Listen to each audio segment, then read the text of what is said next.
Blog Talk Radio. Alternative facts.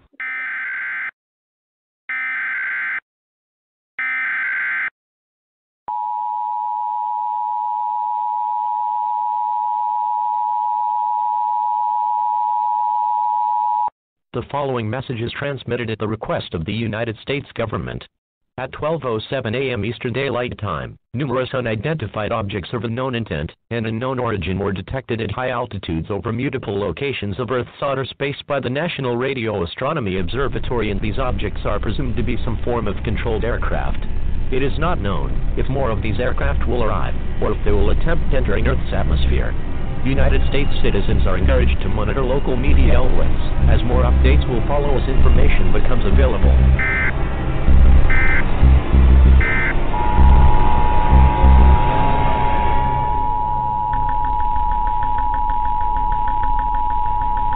The following message is transmitted at the request of the United States government. Attacks by the undead have been reported in several states across the country. The dead are rising from their graves and are attacking the human race. At this time, it is expected that more attacks of this nature will occur in several other states in the next few hours. The intent behind their attack is unknown at this time. He has been observed that a byte or exchange of fluids is a method of transmission. This is an extremely dangerous situation if they crave the taste of human flesh. It is not known whether this event will last for hours, days, or even longer. Stay calm, as authorities have been dispatched to deal with these creatures. An all-clear siren will be sounded when this situation is under control.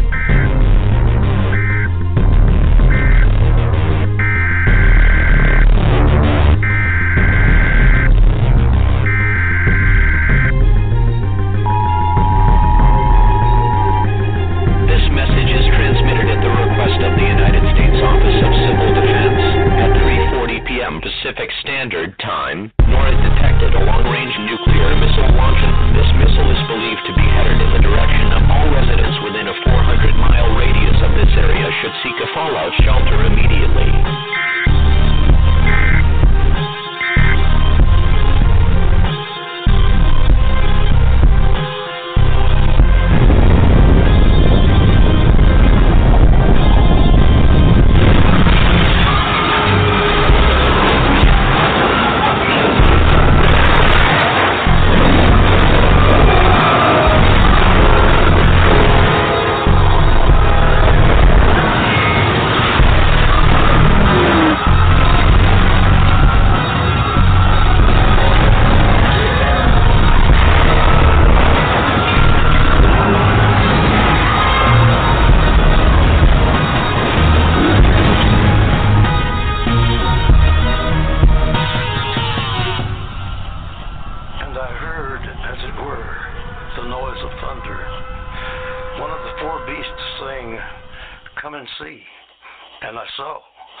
Welcome to Within the Chaos with your host, Rodney, the Viking Shortridge. I want to give a big old shout out to the Facebook paranormal groups that allow us to post our shows on their pages and helping us to get the word out about all of our guests. If anyone would like to speak to Black Diamond Paranormal Society, BDPS, to discuss your paranormal questions or issues, go to our website at blackdiamondps.org or email blackdiamondps@yahoo.com. As always, our services are free. Good evening, everyone, and thank you for joining us tonight. You can listen in by calling 516-387-1922, or you can go to the Vibe Radio Network website at blogtalkradio.com/Vibe Radio Network.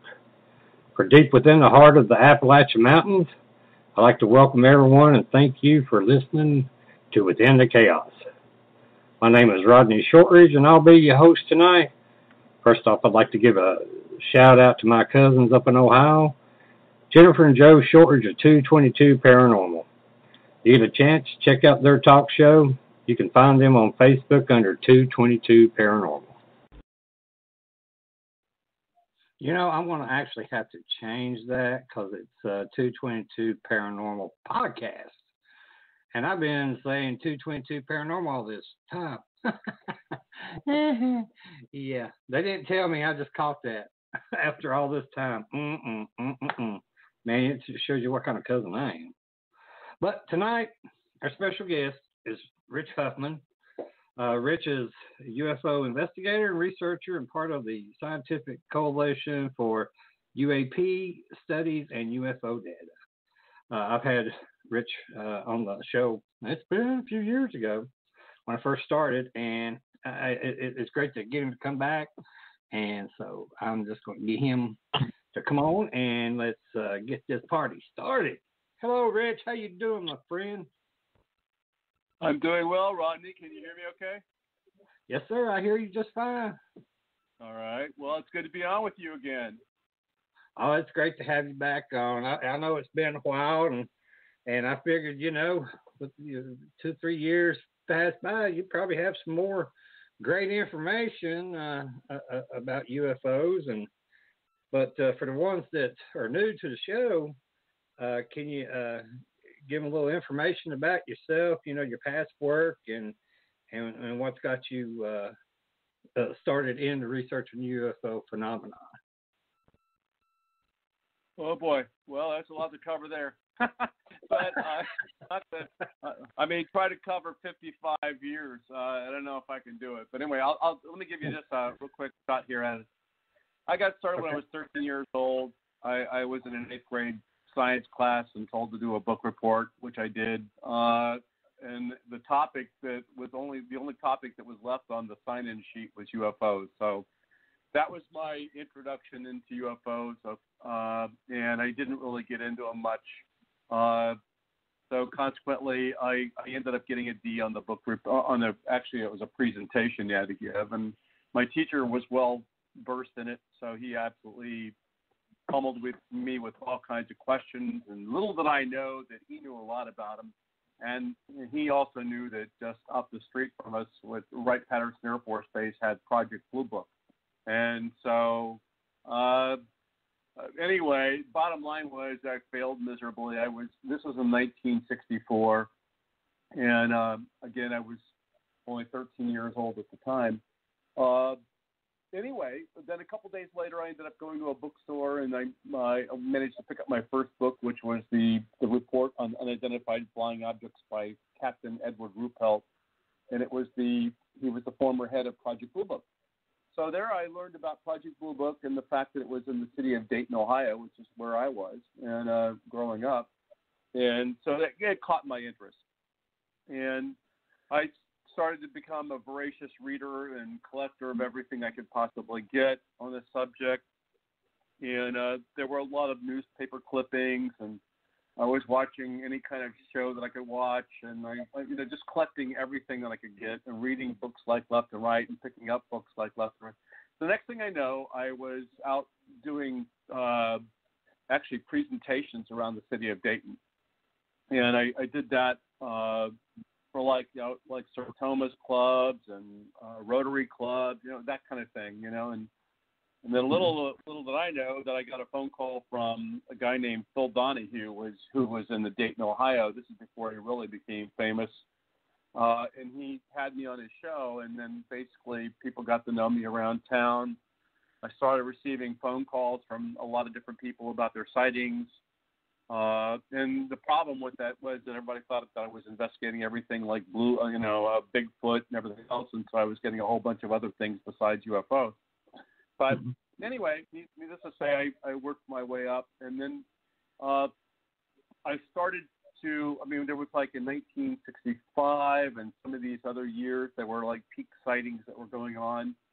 And I found myself going around the city of Dayton all the time, and I thought, well, I need to, learn how to do really better job with investigations. And I ended up, reading a lot. I got a hold of, there was a group that was called the Midwest UFO Network. I was with them, and that later turned into MUFON, which was the Mutual UFO Network.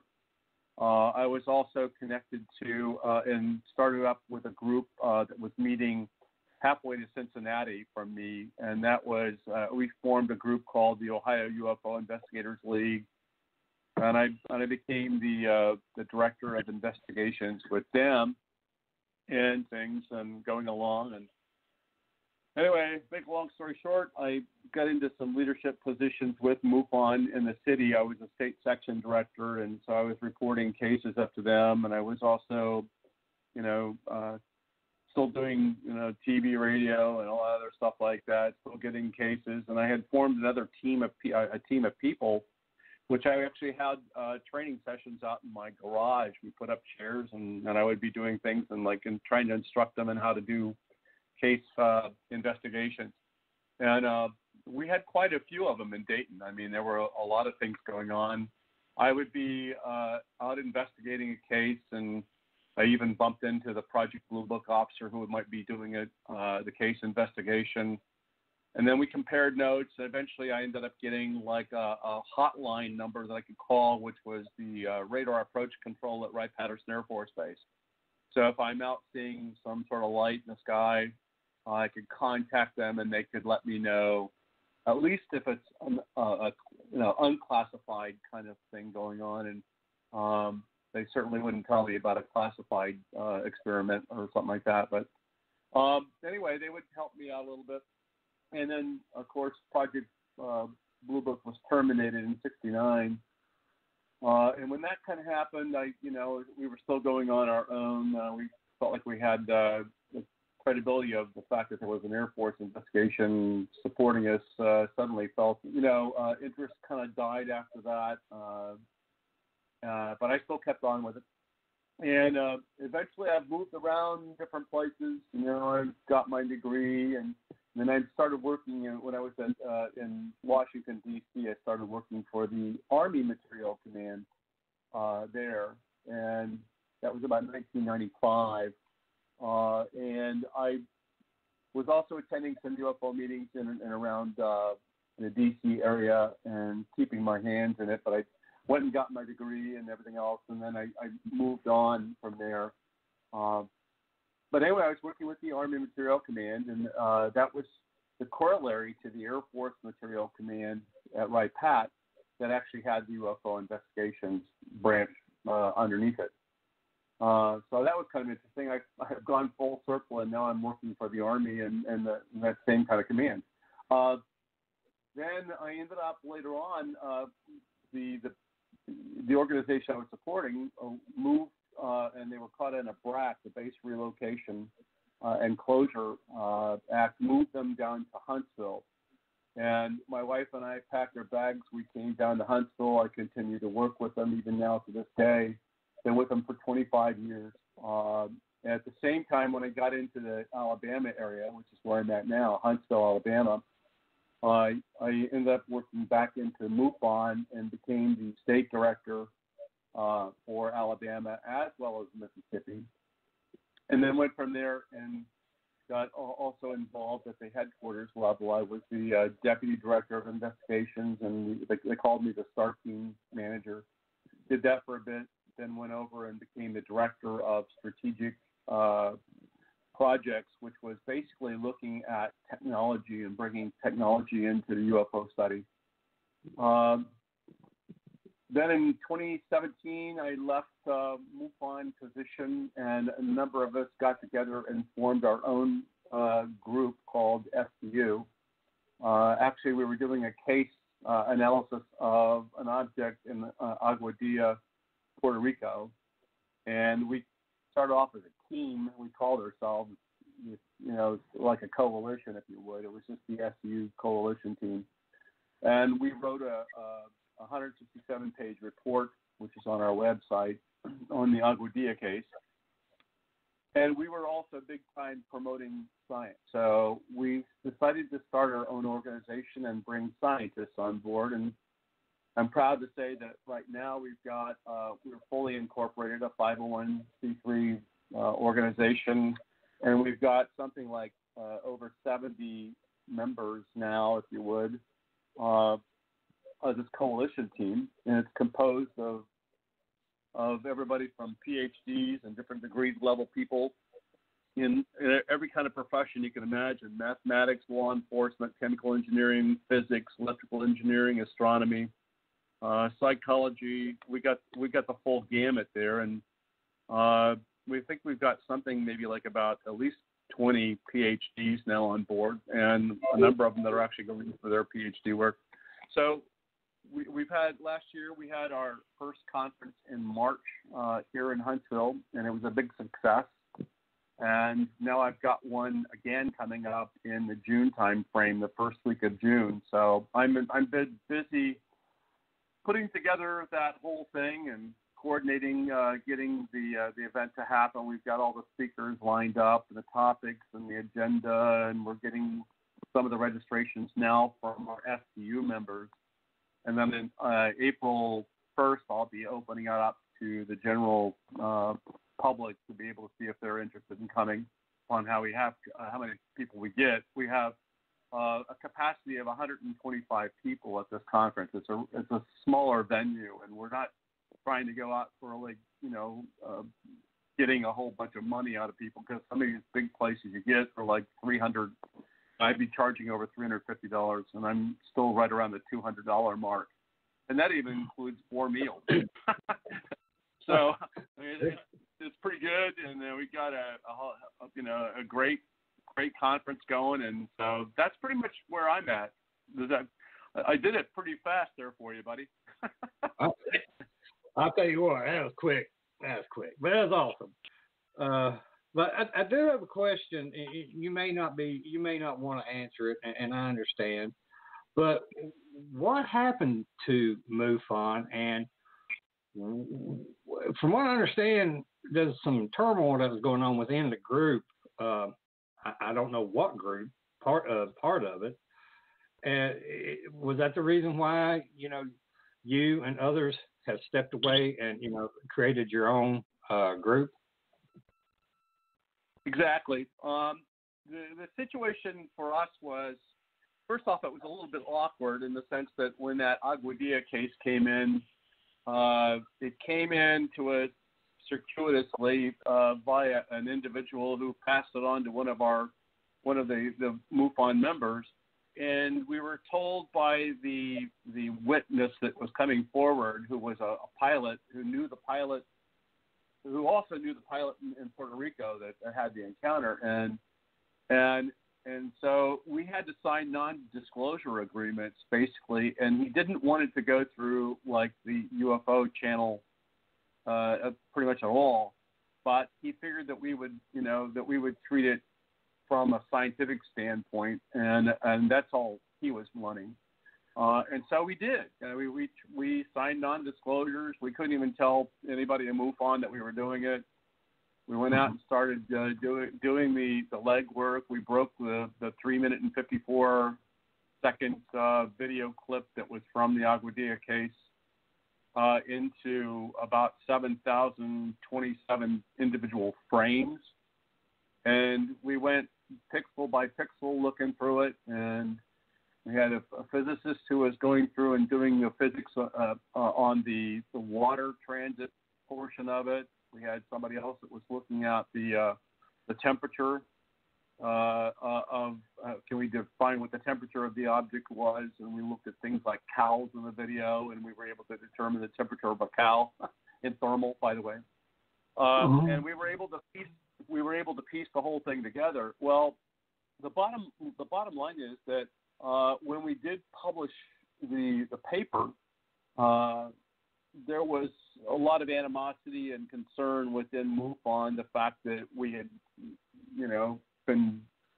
basically that we had done this and they didn't get any benefit from it or something of that nature.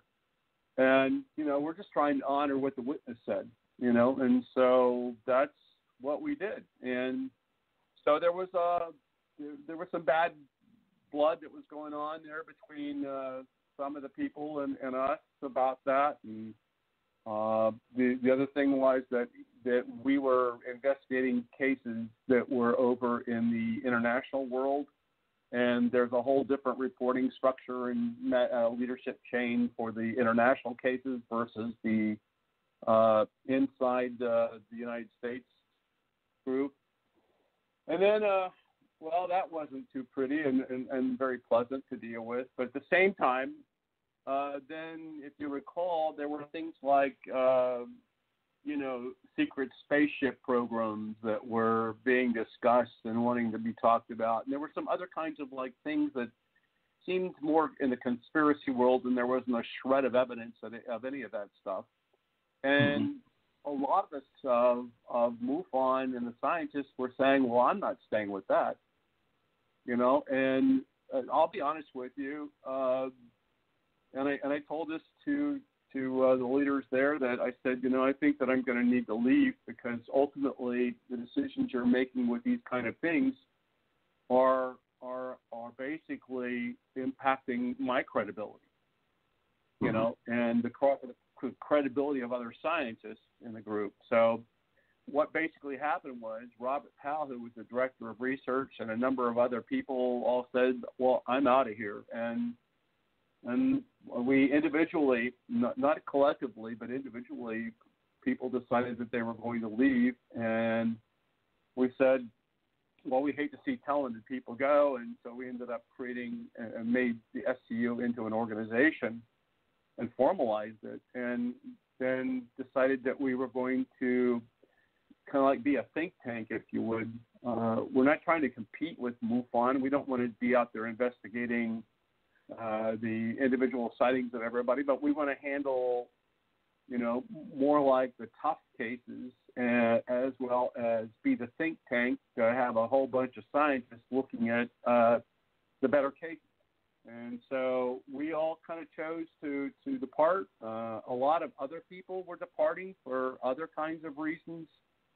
MUFON, you had situations where I think that there was some infighting, and there was also the situation with one of the state director for Pennsylvania, where I guess he posted something that was a racist comment, and then that turned into a negative thing. And so there were a lot of these kind of things in the background that were going on, that a lot of us decided that we were going to depart from MUFON.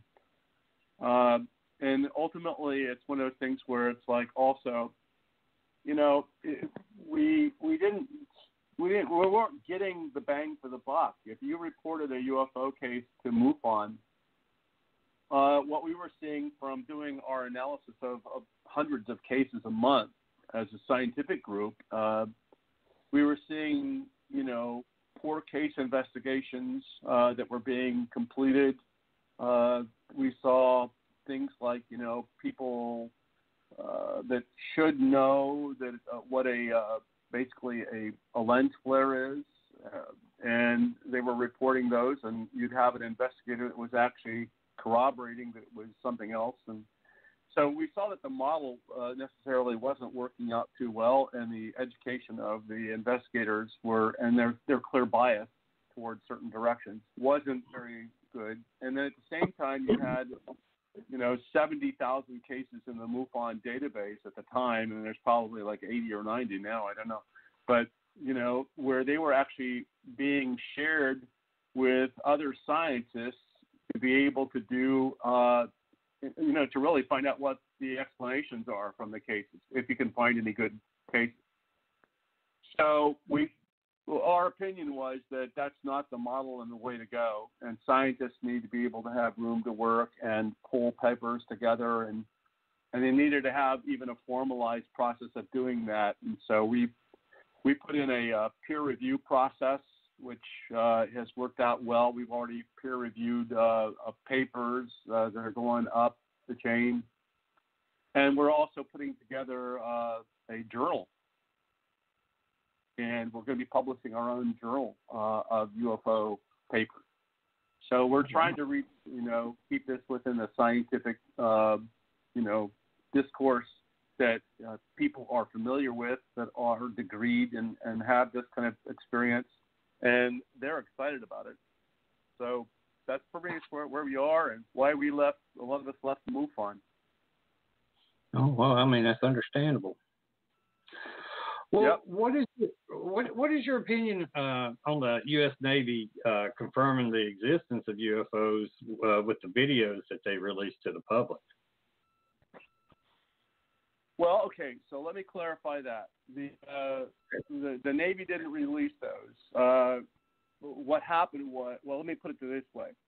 It was brought through a process by Lou Elizondo, as he was, and he has a team, and some of his teammates actually helped to get that thing through the process of being stripped of certain kinds of information called metadata that were on there. Things like it might have provided like location data, like GPS or something of that nature. But anyway, they stripped it and they edited it down to the point where it only had certain amount of time to be seen. So you had that. But I'm personally, after Blue Book closed, it's kind of like the credibility of any scientist doing any kind of work in this subject had been eliminated because, the government's not looking into it. And, oh, by the way, the National Academy of Sciences had supported the Condon report, which said basically that there's nothing to it and scientists shouldn't spend any time on it. And so they used that to be able to help shut down science, if you would. Well, when this came out on December of 2017, are you there? Yeah, I'm here. I'm sorry. I just get a pop-up now and then. Okay. I just want to make sure. When that came out, it kind of gave a little bit of that credibility back, and we're excited about that because, we even looked at that case. We spent 2 years investigating that. We interviewed the witnesses on board the USS Nimitz.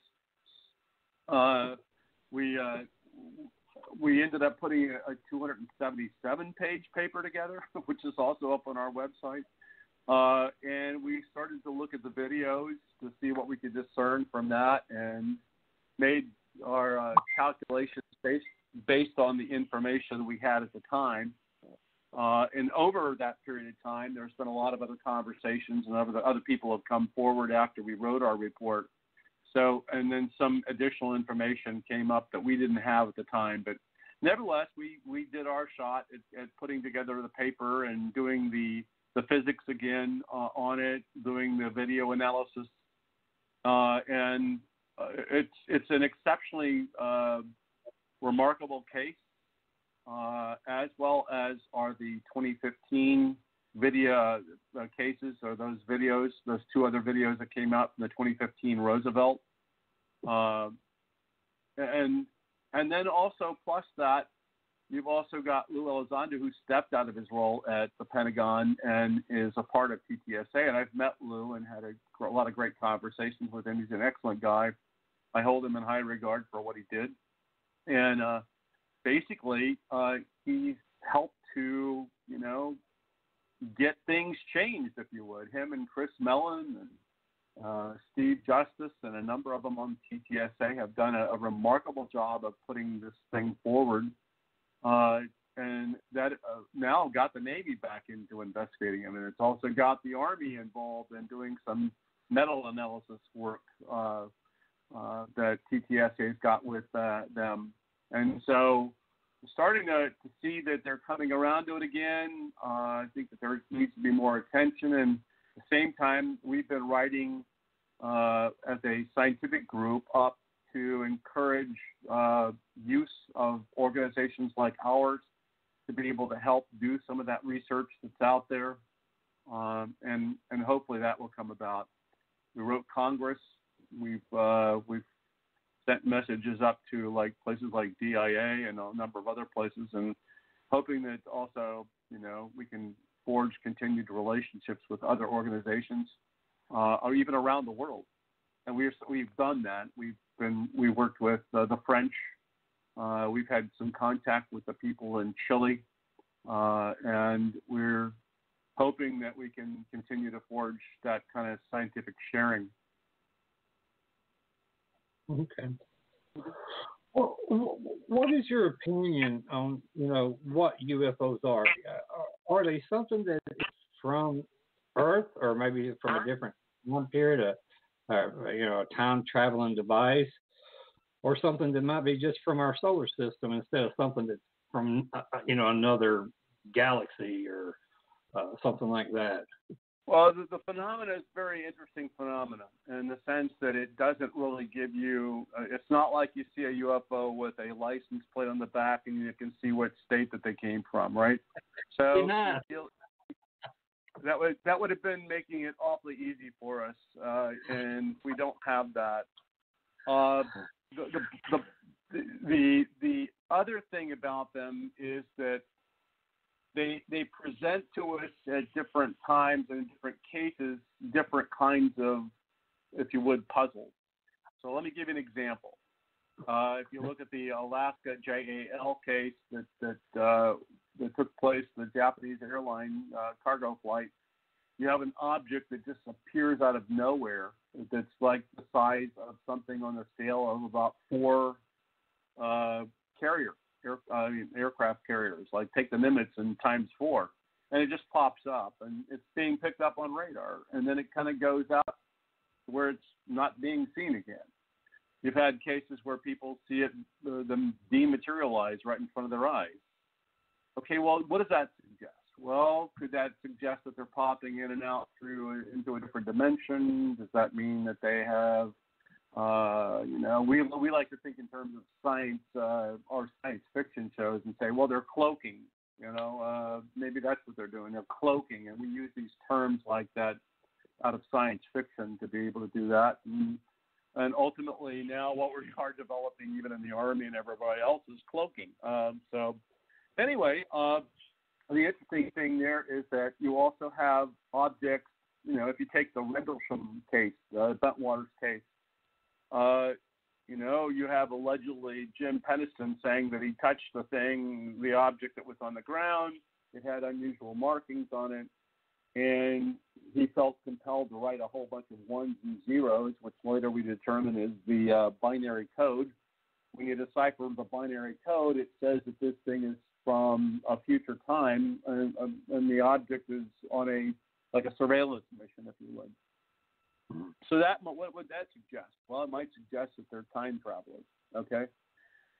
Then you have all these cases like the Nimitz case and everything else where they've always seemed to be having an affinity around water.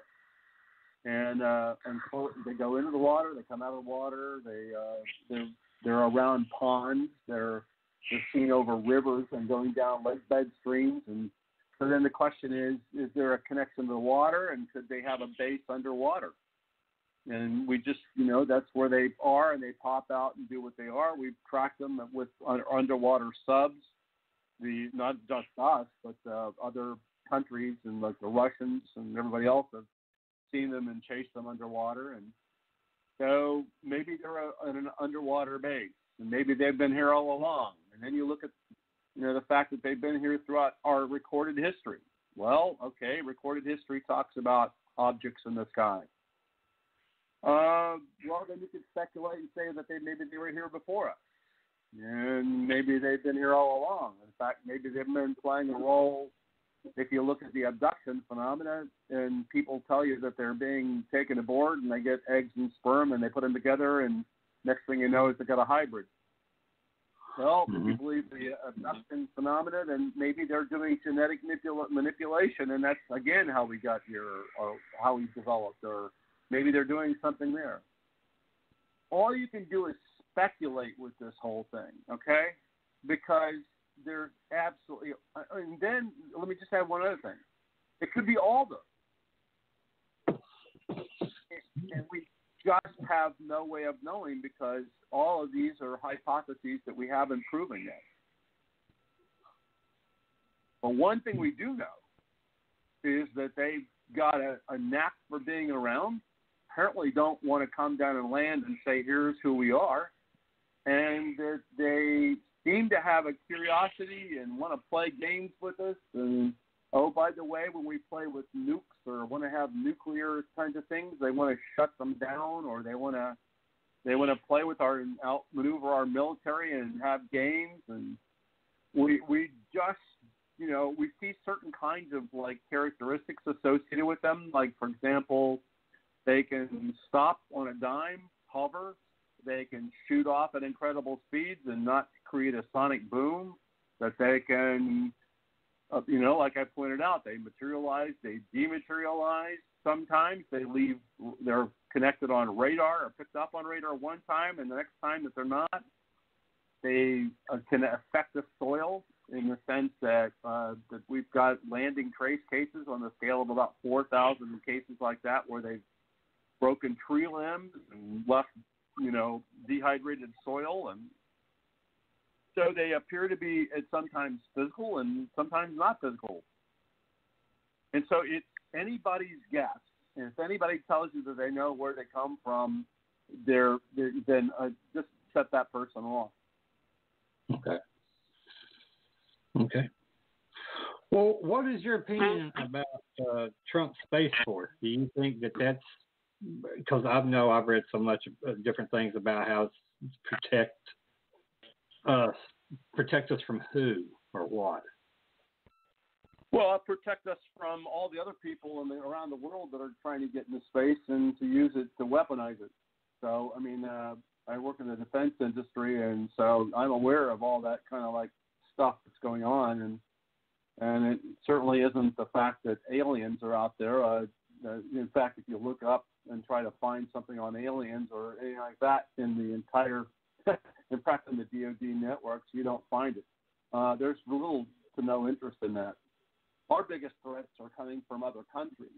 Literally, I'm sitting there, I'm looking at the cyber threats that we're getting pummeled with constantly from other countries. There's everything from trying to shut us down to manipulate our elections, as you very well know, to steal our science and everything else. And now with the fact that you've got, other countries that are launching into space, it becomes a concern that you've now got to address from a defense standpoint. And by the way, us combating aliens, come on. First off, let me point out to you that the objects have always outmaneuvered, outbeat us, are able to move at speeds we couldn't even comprehend. And there's absolutely nothing that we have that I would say that could possibly go after something like that. Again, our biggest threats are other countries. Well, wouldn't the Air Force, don't they work in that arena now? Or is this just something that's going to be different and cut away from the Air Force? Well, let me put it to you this way. I don't know what's in the head of the president in terms of what this is about. And yes, the Air Force already has a space command. But I don't know, if that's sufficient either. And let me put it to you in this context. You have to have the entire DoD spending. If you look at it, we're all kind of like the Army's doing its thing, the Air Force is doing its thing, and it's and so you have to have kind of like a joint level look, if you would, at these threats and keeping up with them, because you might be able to, they're going to be impacted by everybody if they're in space. And ultimately, it's a situation where if you don't focus on that particular thing and focus on it very well, and the Air Force mission's not necessarily space, but yet they do have been monitoring and planning on that. But that's a part of a sub-command, and so he's moved it out into a larger command where it's run by its own 4-star general, and its sole focus is going to be on space. And if you take a look at what the Russians are doing now with things like hypersonics, aircraft, well, we've got to make sure that we've got that too. And in fact, there's an organization here now in Huntsville that's dedicated to hypersonic craft. And at the same time, you've got more and more. It's not just the air. The Air Force is going up with the air. Well, now you're talking about space, and that's a whole other kind of like bird, if you would. And so you need to have your space people thinking about it, not necessarily the Air Force. And you got to think about your propulsion systems and everything else you'll need in space, which might be different than you would in the air. Oh, okay. Well, that makes sense. Well, have you personally? Go ahead. Have you personally seen a UFO? And if so, can you describe it for everyone and what that experience was like? Never seen a UFO. In the 55 years I've been out at night doing sky watches looking for them. The closest I ever came was to something that I thought was pretty anomalous at the time. Was in 2012 during an early morning on a bright day. I saw an object up in the sky that shouldn't have been in that part of the sky. It wasn't a star. It wasn't something like that. And it was going light and then dimming and light and dimming, and it repeated that way. And I watched it for a period of time, and then eventually I kind of like got other people telling me about it, that they had seen it at the same time. And it was like right here in Huntsville. It was moving towards the north. I got into the MUFON database and started tracking it. I tracked it for the next 4 days because it was described as being cylindrical. And I thought, well, that's interesting. What is this thing that's cylindrical? Well, over 4 days, it gradually moved to the north and eventually ended up in Canada. But it was a secret project by Google called Project Loon. And they were launching a NASA-type prototype balloon where they were trying to be able to test about bringing internet to different parts of the country that didn't have internet, and using balloons as a means of doing that. And so that's what it was. And but that's as close as I got to my UFO. It was an IFO, and but I've never seen one. I have investigated thousands of cases.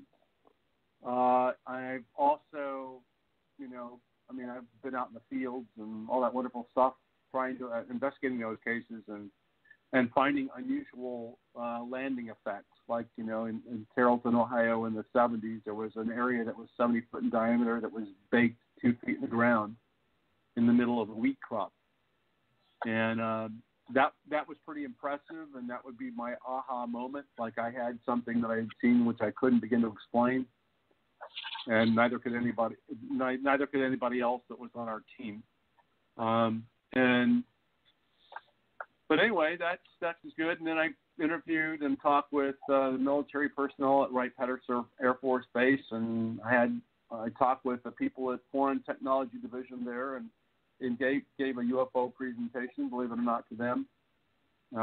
And some of them told me some pretty incredible stories about what that they had to do and how they were engaged in the project.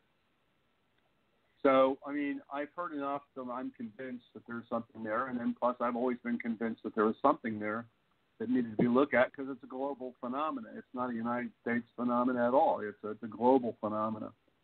And it deserves to have somebody paying attention to it. And so I'm tickled pink that the military is looking into it, because I perceive it as being a threat from the standpoint of safety, number one. And we have a number of aircraft that are up there flying around and almost bumping into them. At the same time, it's a threat from the standpoint that we can't even describe where they are and who they are or where they're from or anything about them. So, wouldn't you want to know that if you were claiming to be the Air Force or whatever in charge of your airspace? Oh, yeah. Well, I agree. Well, what are your thoughts about, animal mutilations? Do you think they have anything to do with UFOs, or is that maybe some government thing? Let me tell you, to me, when I think about the UFO phenomenon, I think of, it being pretty weird. But I investigated an animal mutilation case when I was in Ohio, and I described that as weirder than anything UFOs.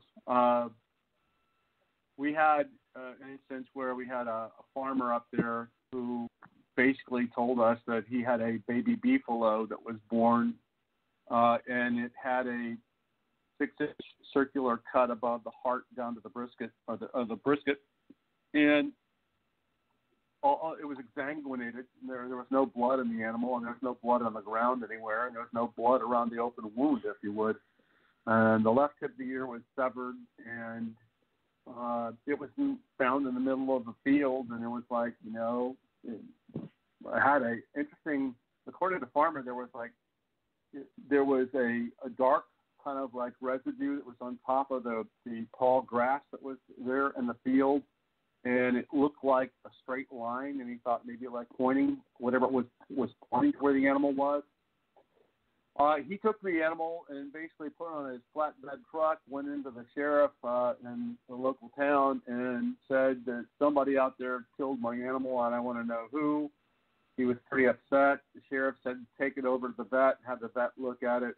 He did. The vet said, wrote a report saying that he had never seen anything like this before. It was like a perfect cut, as if it was like cauterized by a laser or something of that nature. The other thing was that the farmer, after he had that vet look at it, he brought it back to his farm, dug a big hole, threw the animal into the hole, and forgot about it basically after that. He then was still upset, and apparently one of the investigators I had in the area was contacted, or he got a hold of him somehow, and then we were told about it, and then 2 weeks after the event, we tried to dig up the animal, and there wasn't like anything left of it. It was completely like gone, with a few tufts of hair and maybe like a little bit of bone, and the animal was basically gone in 2 weeks. And then we did soil analysis. We sent that up to a college to see if they could tell us if there was anything unusual about the soil, if there was a carnivorous beetle, if there was lime, or if there was like something else in the soil that could have done that. The vet wrote a report saying that he'd never seen anything like that before. It's the most rapid decomposition that he'd ever seen in his life. And then while we were out investigating, there was an unmarked plane that was hanging over and watching everything that was going on. There was a UFO that was reported the day after the event that was coming from that person's farm, the farm where it happened. That was moving along a creek bed, and it was seen by the farmer in the next field.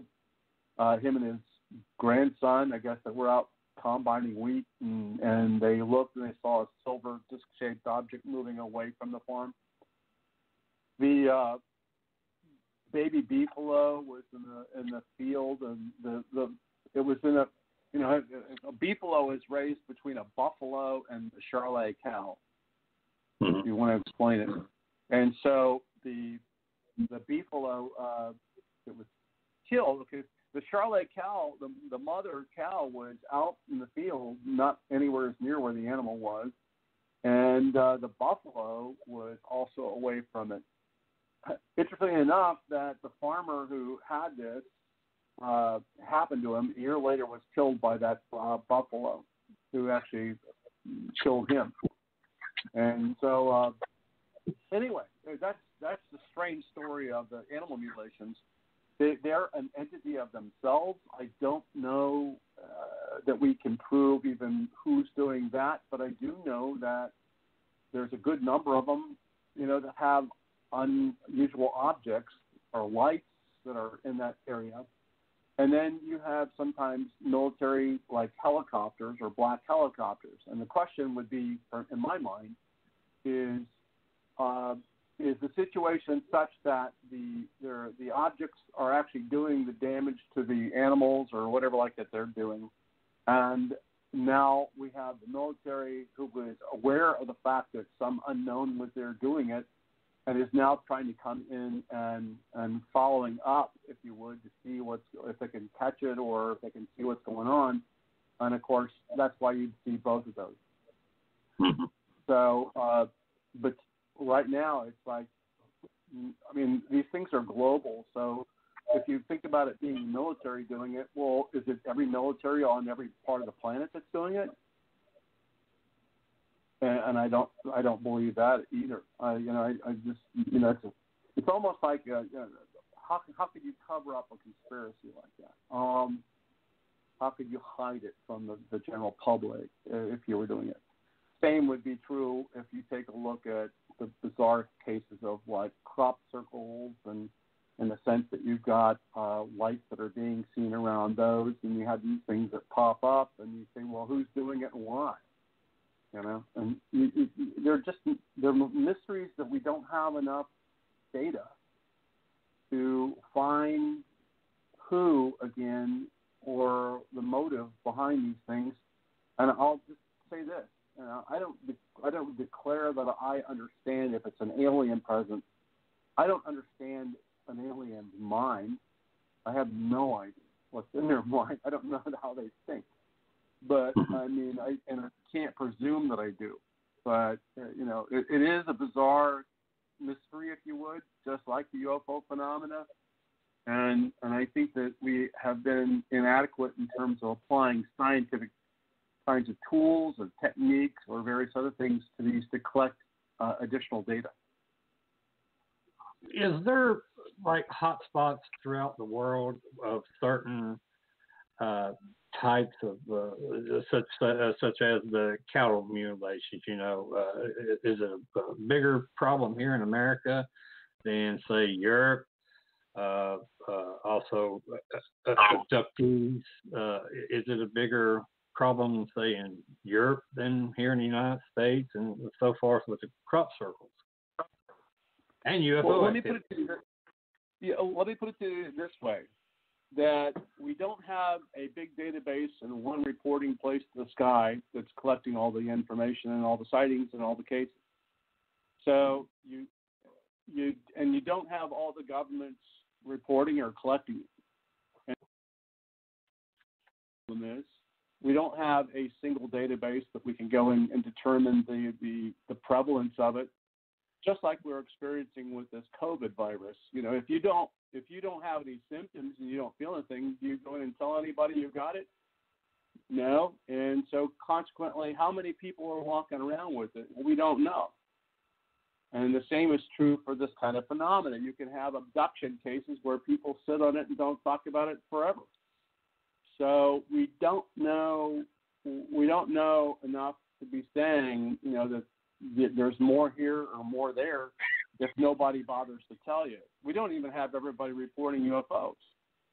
The vast majority of people who see them don't even begin to report them, and they don't even know who to report them to. And so, population statistics and everything else is just, it's impossible if you don't have the data to go on to be able to do the proper analysis. You follow me, Rodney?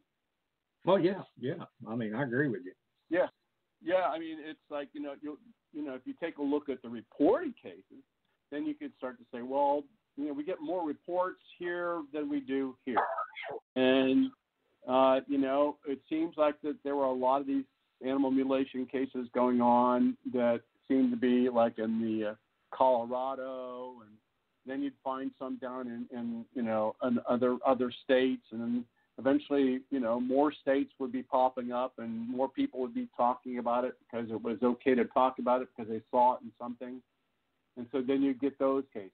And so ultimately it's a situation where, again, it's, like, in fact, many, many decades ago with the UFO statistics we had, it was believed that 1 out of every 12 people would report their cases to somebody. And the other 11 weren't being reported. And I think that number is like maybe 3 times that, to be honest with you. I think it's much, much higher. I think the vast majority of people do not want to report these things or don't feel that they've,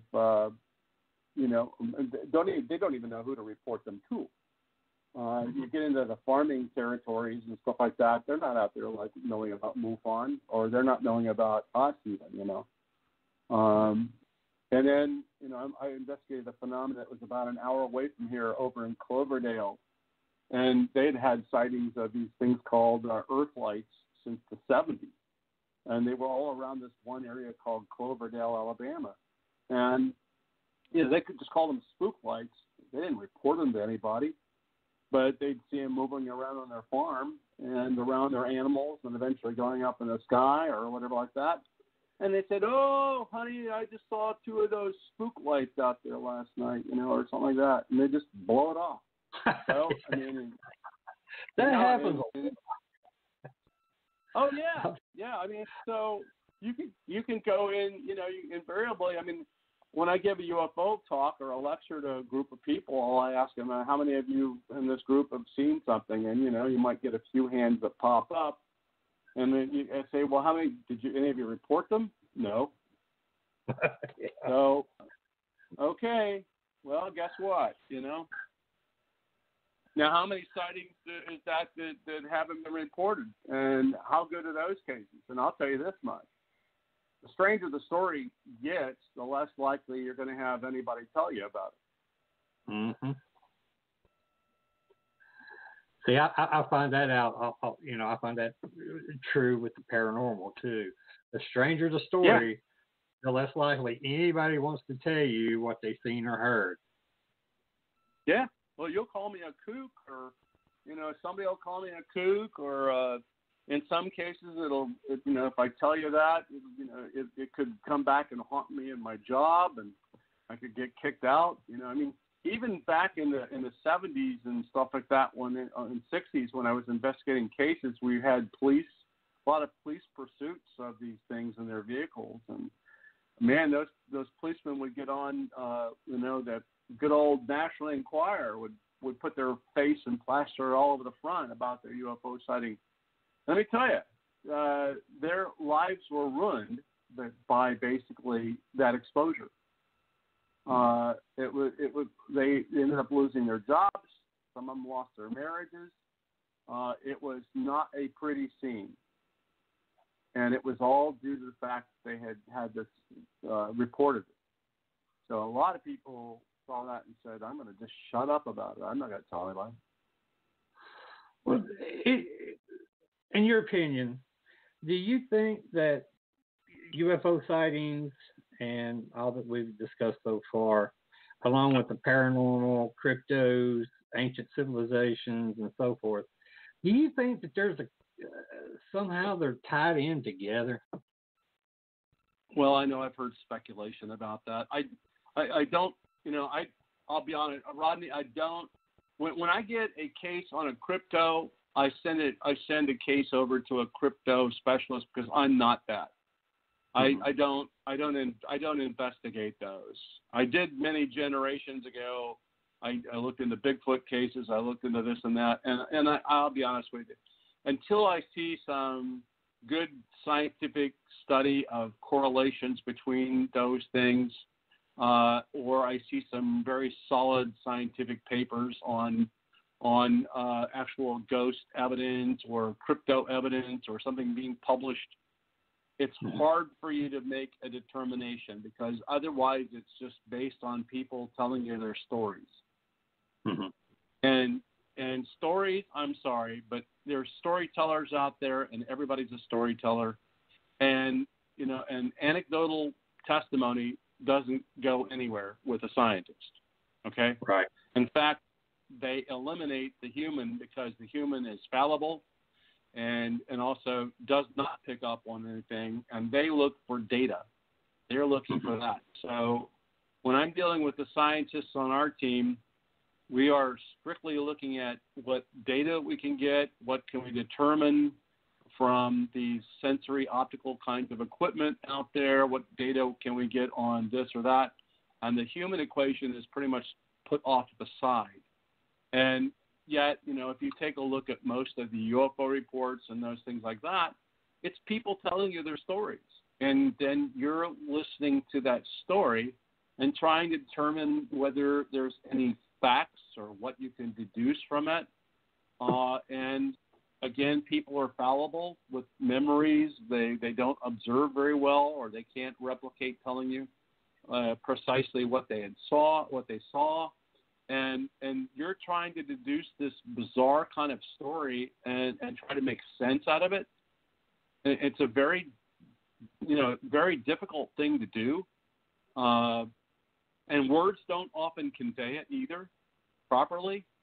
And people will tell you the words that they know, but I can go to a group of I can have a group of physicists that see the same object that another group sees, and you talk to the physicist, and they'll tell you certain things that are different from the other group, and you go like, wait a minute, hold on, and it's just they have a whole different vernacular.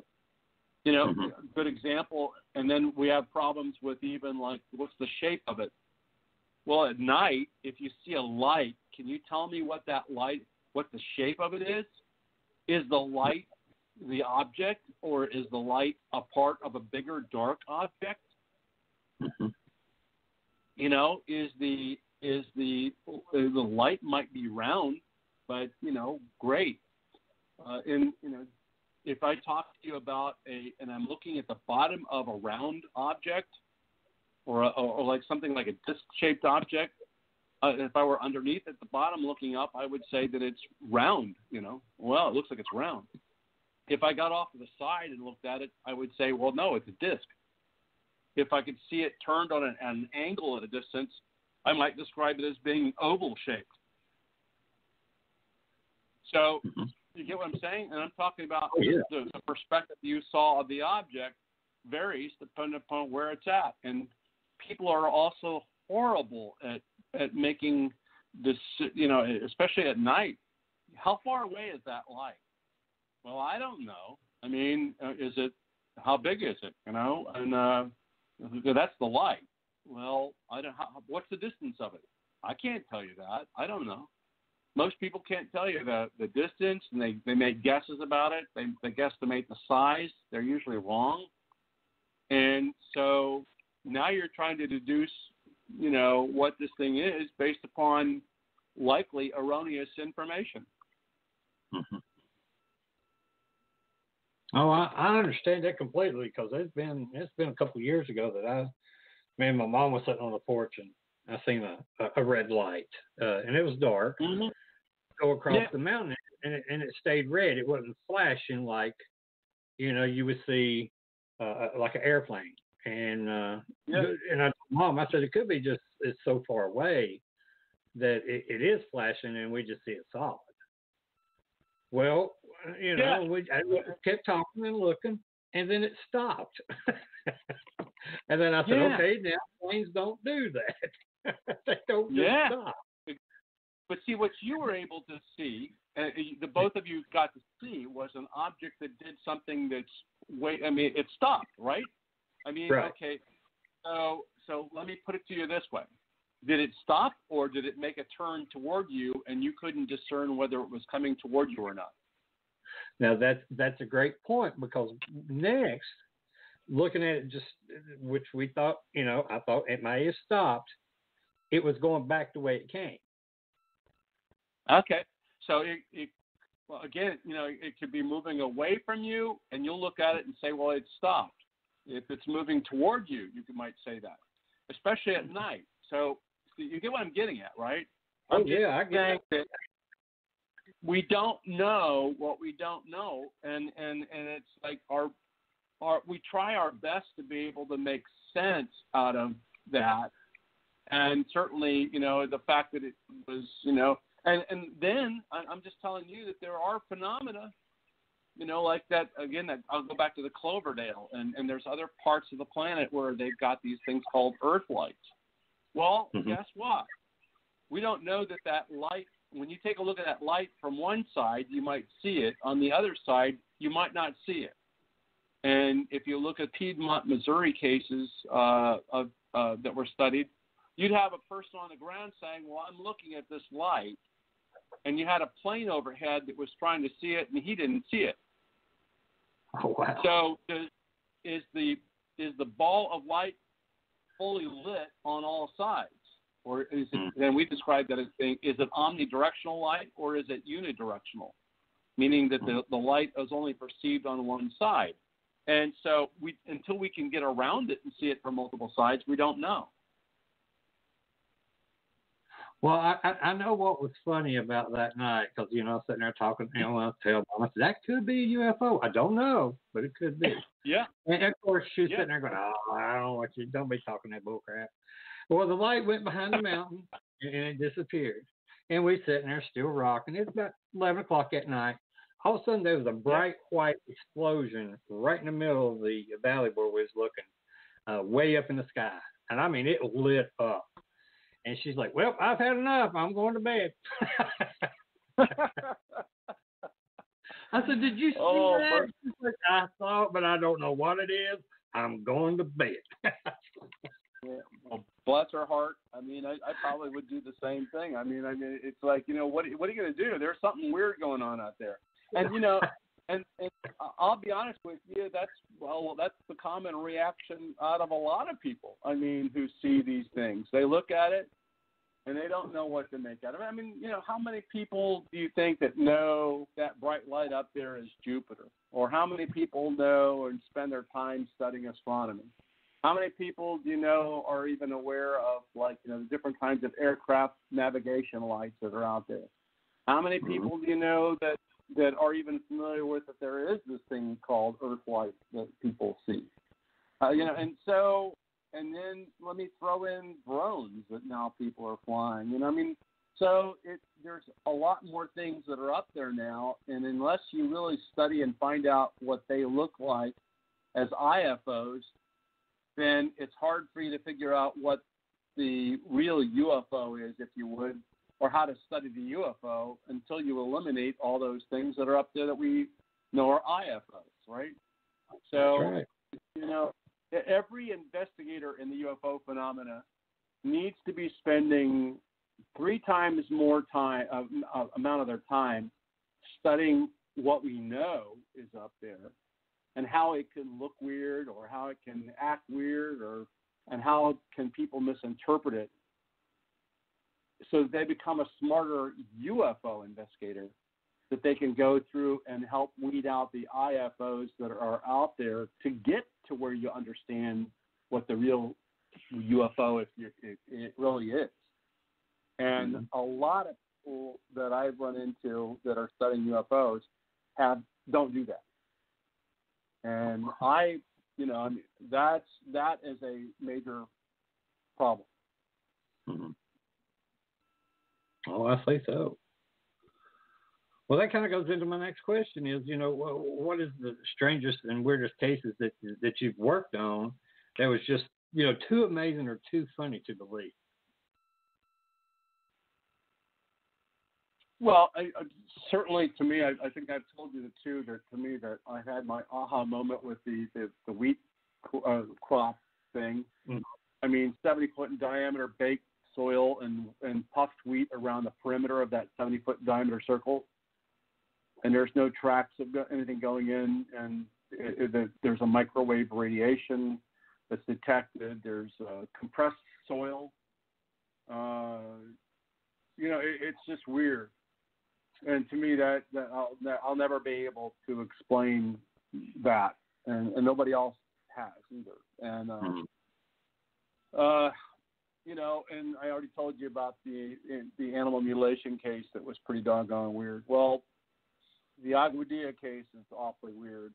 You know, that's an object, if you look at the video on our website. And by the way, the website I keep referring to is if you just type in explorescu.org, you can see our papers that we published up there. But there's actually the clip of the video of that.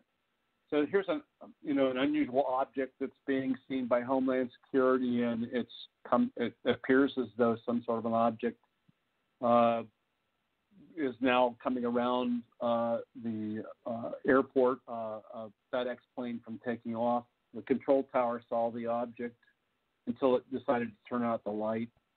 Also, the pilots from this Customs Border Protection group saw the light, and then it went out, and so that's made it suspicious, and they wanted to circle around it. But the object appears to move around the airport, and then it makes its way back out to the same point where it was coming in at. And it appears to go into the water and then comes out of the water. It gets really dark because it's thermal. This is a thermal image. It's like 9 o'clock at night. It would be totally dark. And so now it makes it look like daytime because it's a thermal camera. And now the object comes up out of the water and it gets very dark, which it means more heat because thermal is looking at temperature. It gets hotter, and it splits into two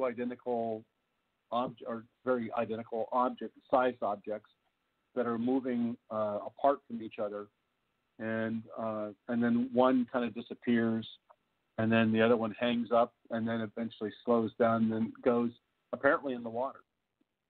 And that's how your mind interprets it, and that's pretty much the way it gets interpreted when you look at the frames of reference on it too. And then you do the analysis of where the aircraft was, its aircraft speed. There for a while, it was kind of circling the object when it turned on its camera, and so you have to deduce that the object was moving as well as the aircraft. And then you have to rule out things like parallax and various other kinds of things, which we did. And especially when the plane was moving away from the actual object, that was moving in pretty much like a straight line away from it, and you could actually deduce speed of it going through the water at that point. So it's just a weird case. It's a weird case. But, I mean, I've had many other cases, aircraft that are being one pilot out of Mississippi is flying along on a nice sunny day, and he's flying out of Picayune Airport, and an object. He looks underneath his right wing, and there's a 4-foot diameter silver disc-shaped object with no kinds of propulsion systems on it at all underneath his wing. And it follows him for a little bit and then falls back. And we eventually got radar data from, I think, 6 different radar facilities. And we managed to see the object on one of those videos. And you could see how it was hanging around. You could deduce its speed, which was pretty phenomenal. It was making some 120-degree turns.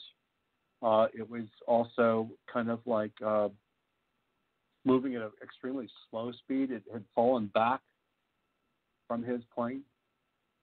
And so it's just that kind of weird stuff, and it is what I've experienced, along with a whole bunch of, like, listening to people talk about their stories and stuff.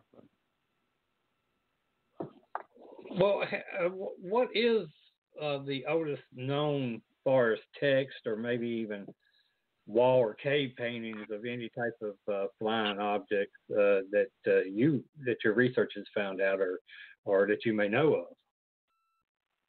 Well, I mean, certainly there are cave paintings of things that one today would say, well, that looks like a UFO. There's Egyptian hieroglyphics of that. But more importantly, I think the work that Jacques Vallée is doing with a team of people and he wrote about it in the book Wonders in the Sky. He's got a whole bunch of, like, people who speak different languages that are going through and looking at ancient texts and finding that every culture on the planet has got writings back to the earliest time describing unusual objects that are seen in the skies. They're going into a battle, and overhead it's like some sort of a fiery shield, if you would, and they describe it as a fiery shield. So you've got those kinds of descriptions throughout our recorded history, which is pretty remarkable in the sense that, you can go look at another language and you can see that they've got them. I mean, Indians talk about Brahmanas, you've got, and that's going back in their culture. If you look at the American Indian culture, you can find that there's kind of cave indications and talking about things like gods from the skies.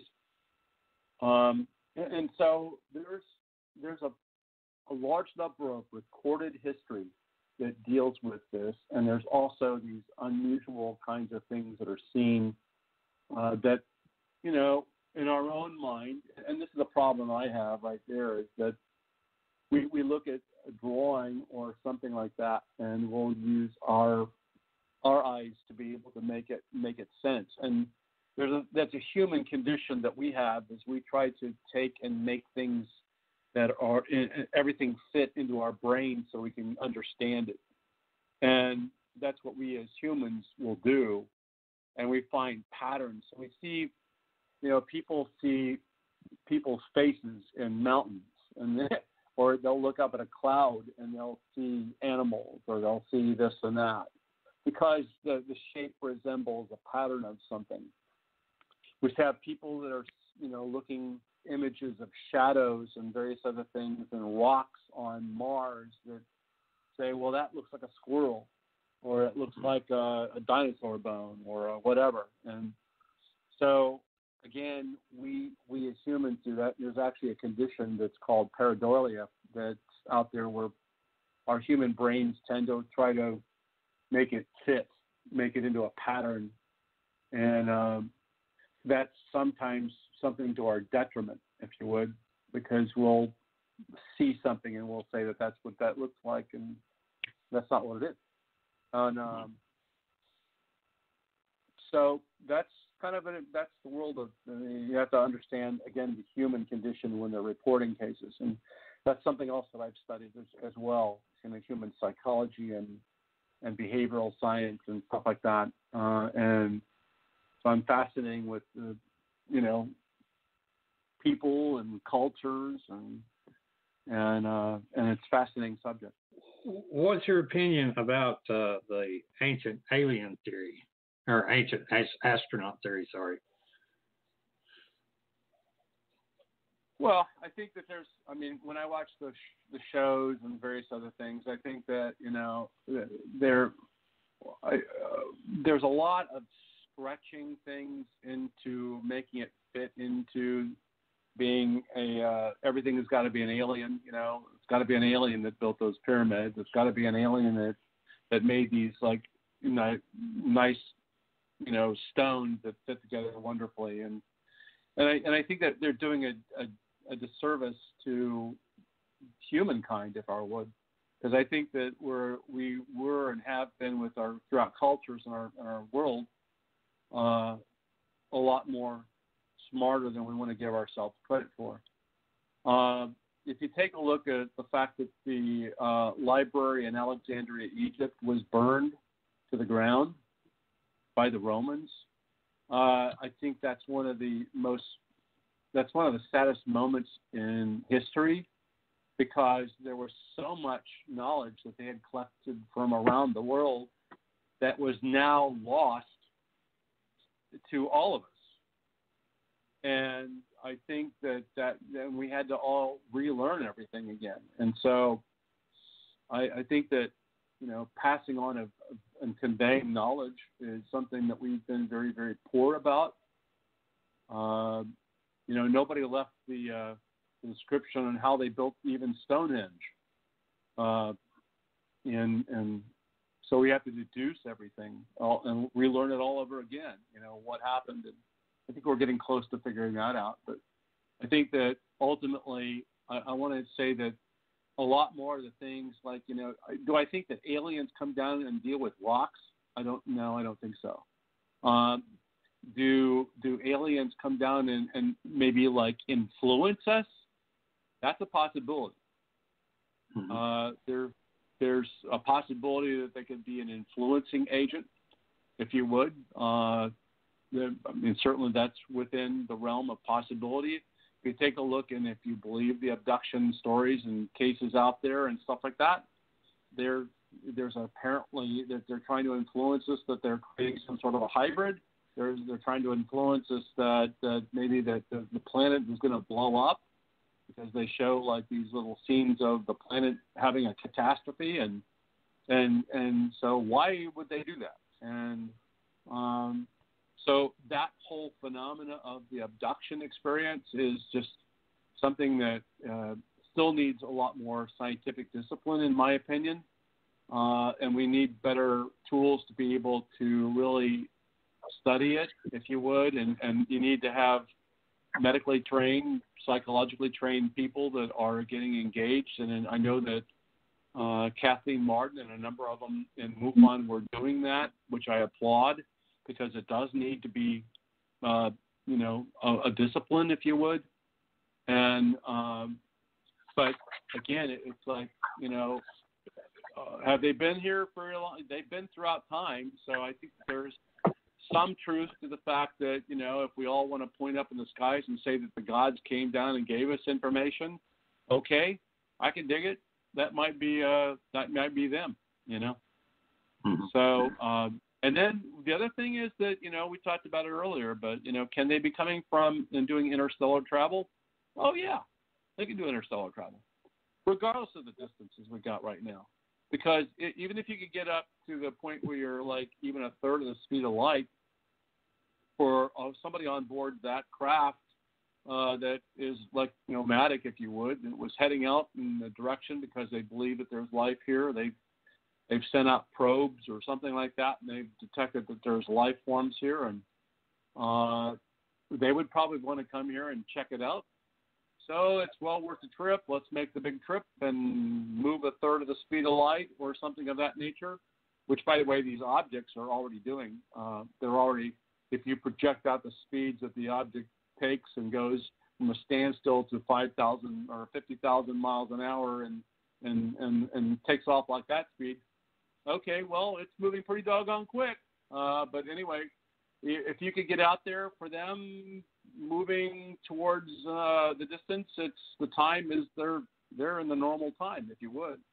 I could get from here to the furthest parts of the galaxy and or even the different part of the universe and maybe just months. But obviously, we know that the impact of time dilation is that such that when they left home, they couldn't go back to it because for those people, thousands and thousands of years have gone by, or whatever, So that's the nature of traveling through space and time as we know it. Well, is it possible to go faster than the speed of light?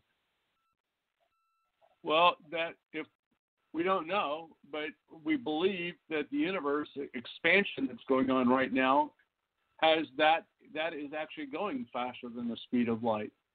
But everything that we see in the observable universe is seemingly complying with the physics as we understand it, that there is a definite speed, that Einstein was correct, and for us to say that there's something else that's moving faster than the speed of light would ultimately disprove Einstein, and we haven't had anything that's done that yet. But again, the expansion of our universe, we believe, is moving faster than that speed of light. And that's the latest thinking in terms of scientists. Okay. Well, I know it's really hard to get people to understand like you was talking about the expansion of the universe and just across our Milky Way galaxy, 100,000 light years. I have a lot of friends of mine. It's like, well, why don't we just send a ship out to such and? Well, that's not going to work. we can't even send a ship to the moon. Again, right now. We're trying to get to Mars. You think we're? Yeah. It's just. I guess it's just so hard for a lot of people to wrap their mind around the distances and the time. Oh well, yeah. I mean, you're talking about.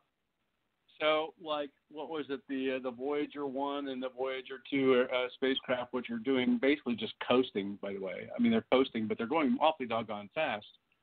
Have just now gotten beyond they've moved outside of the solar system, if you would, and they're now moving into deep space.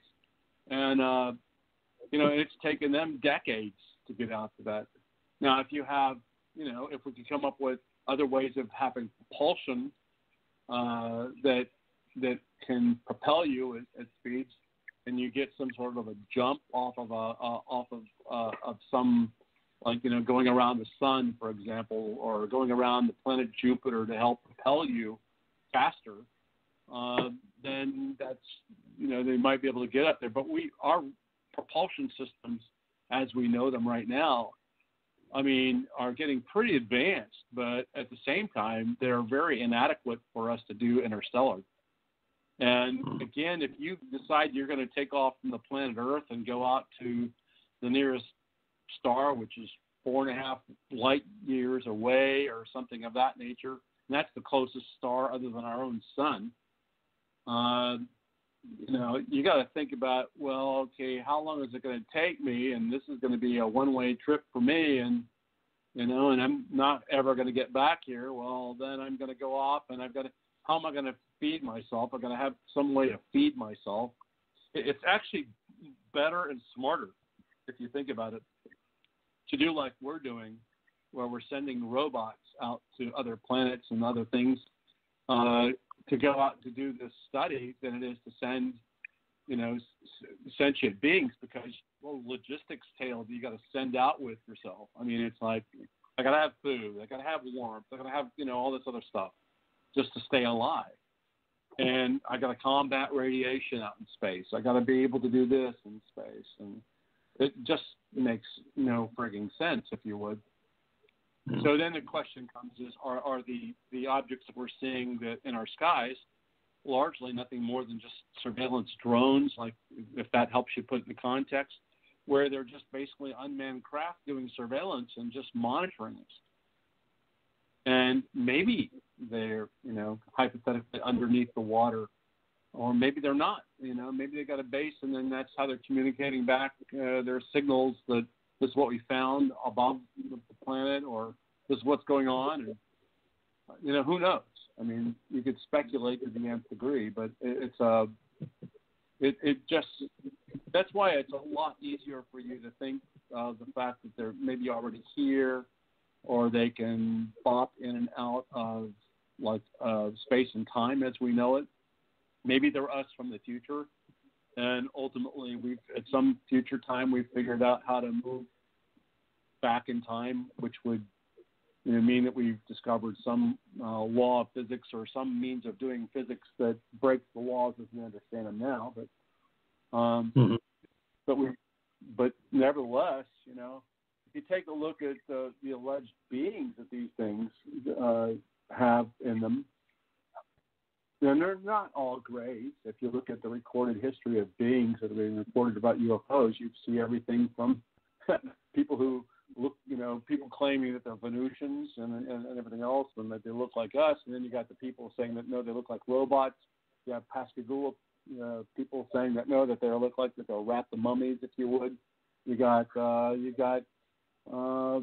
small little guys that were not the Greys, but like Betty and Barney Hill. And you have people that were seeing them with all kinds of devices and clothing on, and they had 2 arms, 2 legs, and 2 eyes. Well, now you got to speculate and say, well, wait a minute. There are a lot of species on this planet that are underneath the water, especially, that don't even have eyes. Just today I was reading about bacteria forms they eat electricity, and so basically they're eating electrons, and able to. That's a whole other kind of life form than us. But yet these things are apparently these aliens, if you would, were described as looking just like us. Well, what's the likelihood on another planet that you're going to find somebody that looks just like us? Mm-hmm. And then what's the likelihood that they're going to come to this planet? I don't know. That's big numbers there. Big numbers. You got it, Rodney. It's like, man, I tell you, the likelihood and the probability of that is really, really, really difficult to comprehend. Yeah. And especially when we're talking about there's a lot of space out there, and if they're coming from somewhere else, and how they found this place and then stuck around or whatever they're doing,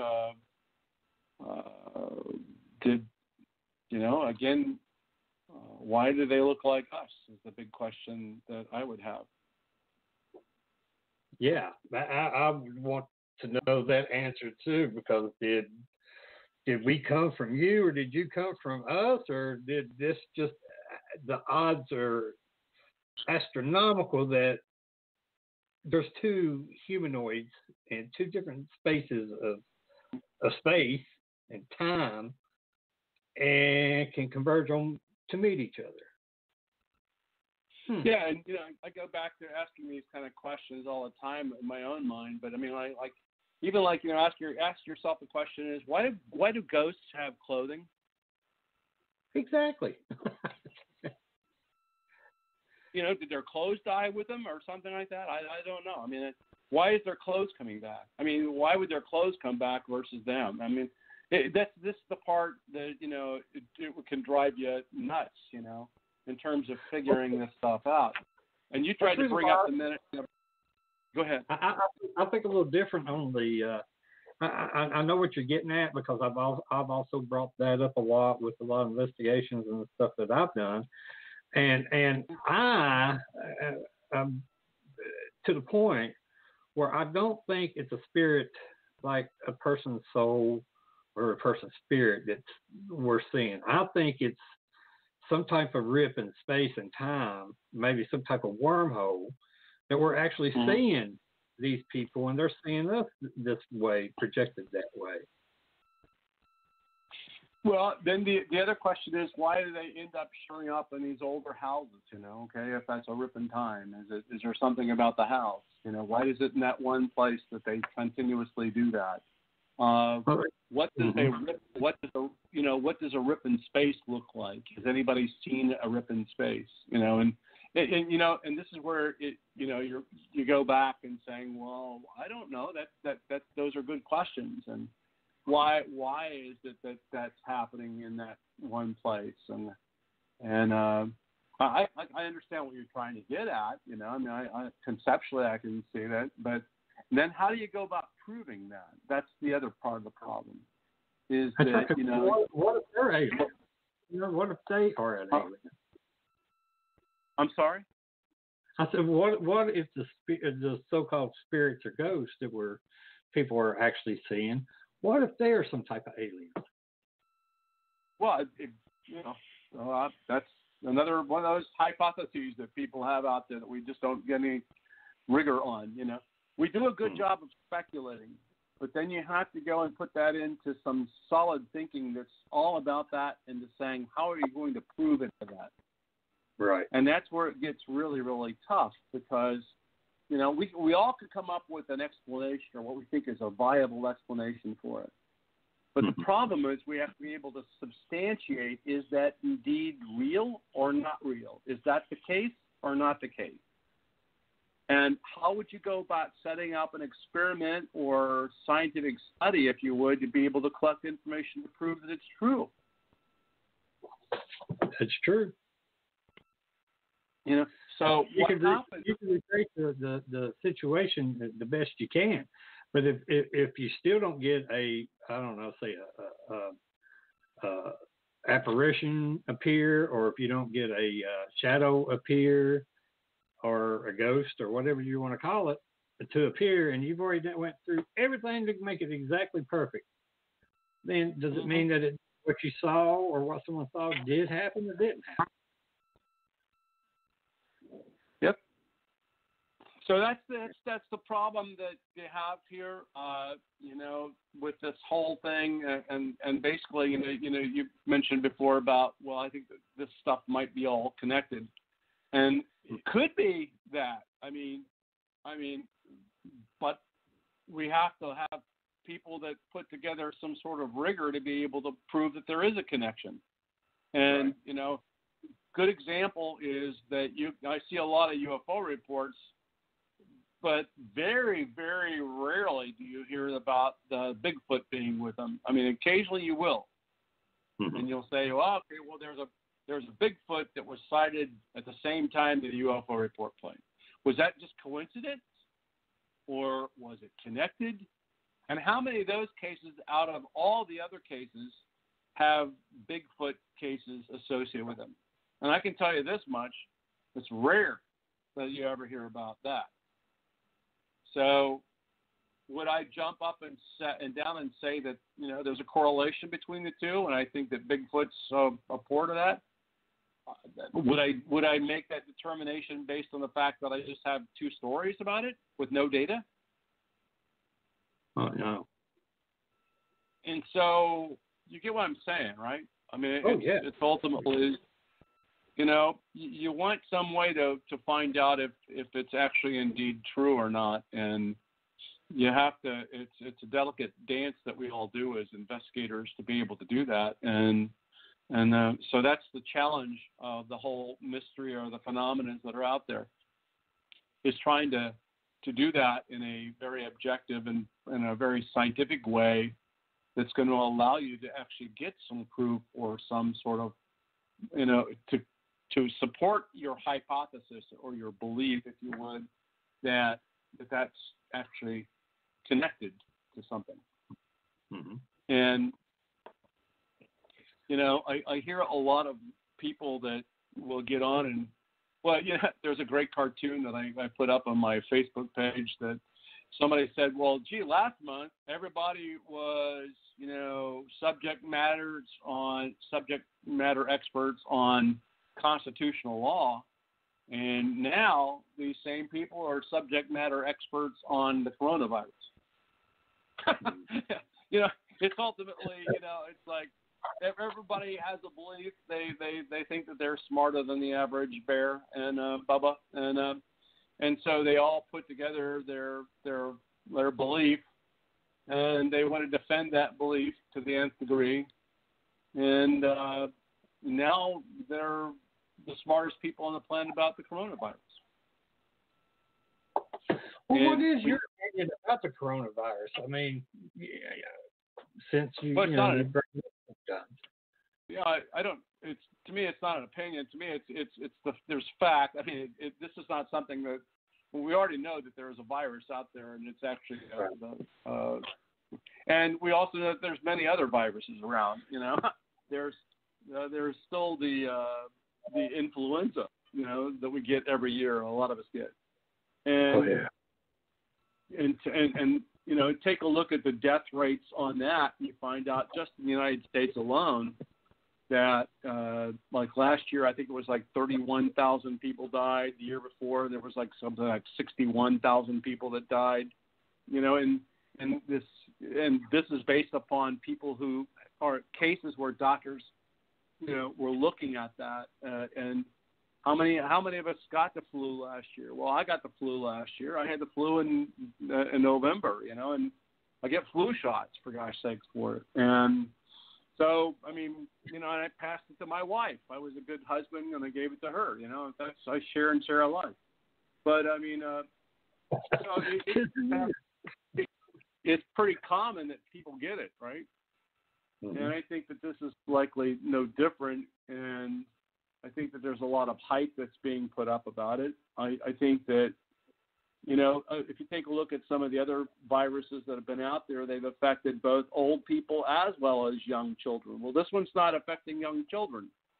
And this is seemingly affecting more like seniors or 50 and older kinds of people who have compromised immune systems. And I don't know. I mean, I talked about the fact that killed 31,000 people in the United States last year, and this one worldwide so far has killed a little over 3,000. Do you think China did this purposely, or it wasn't like an accident? No, I don't believe it.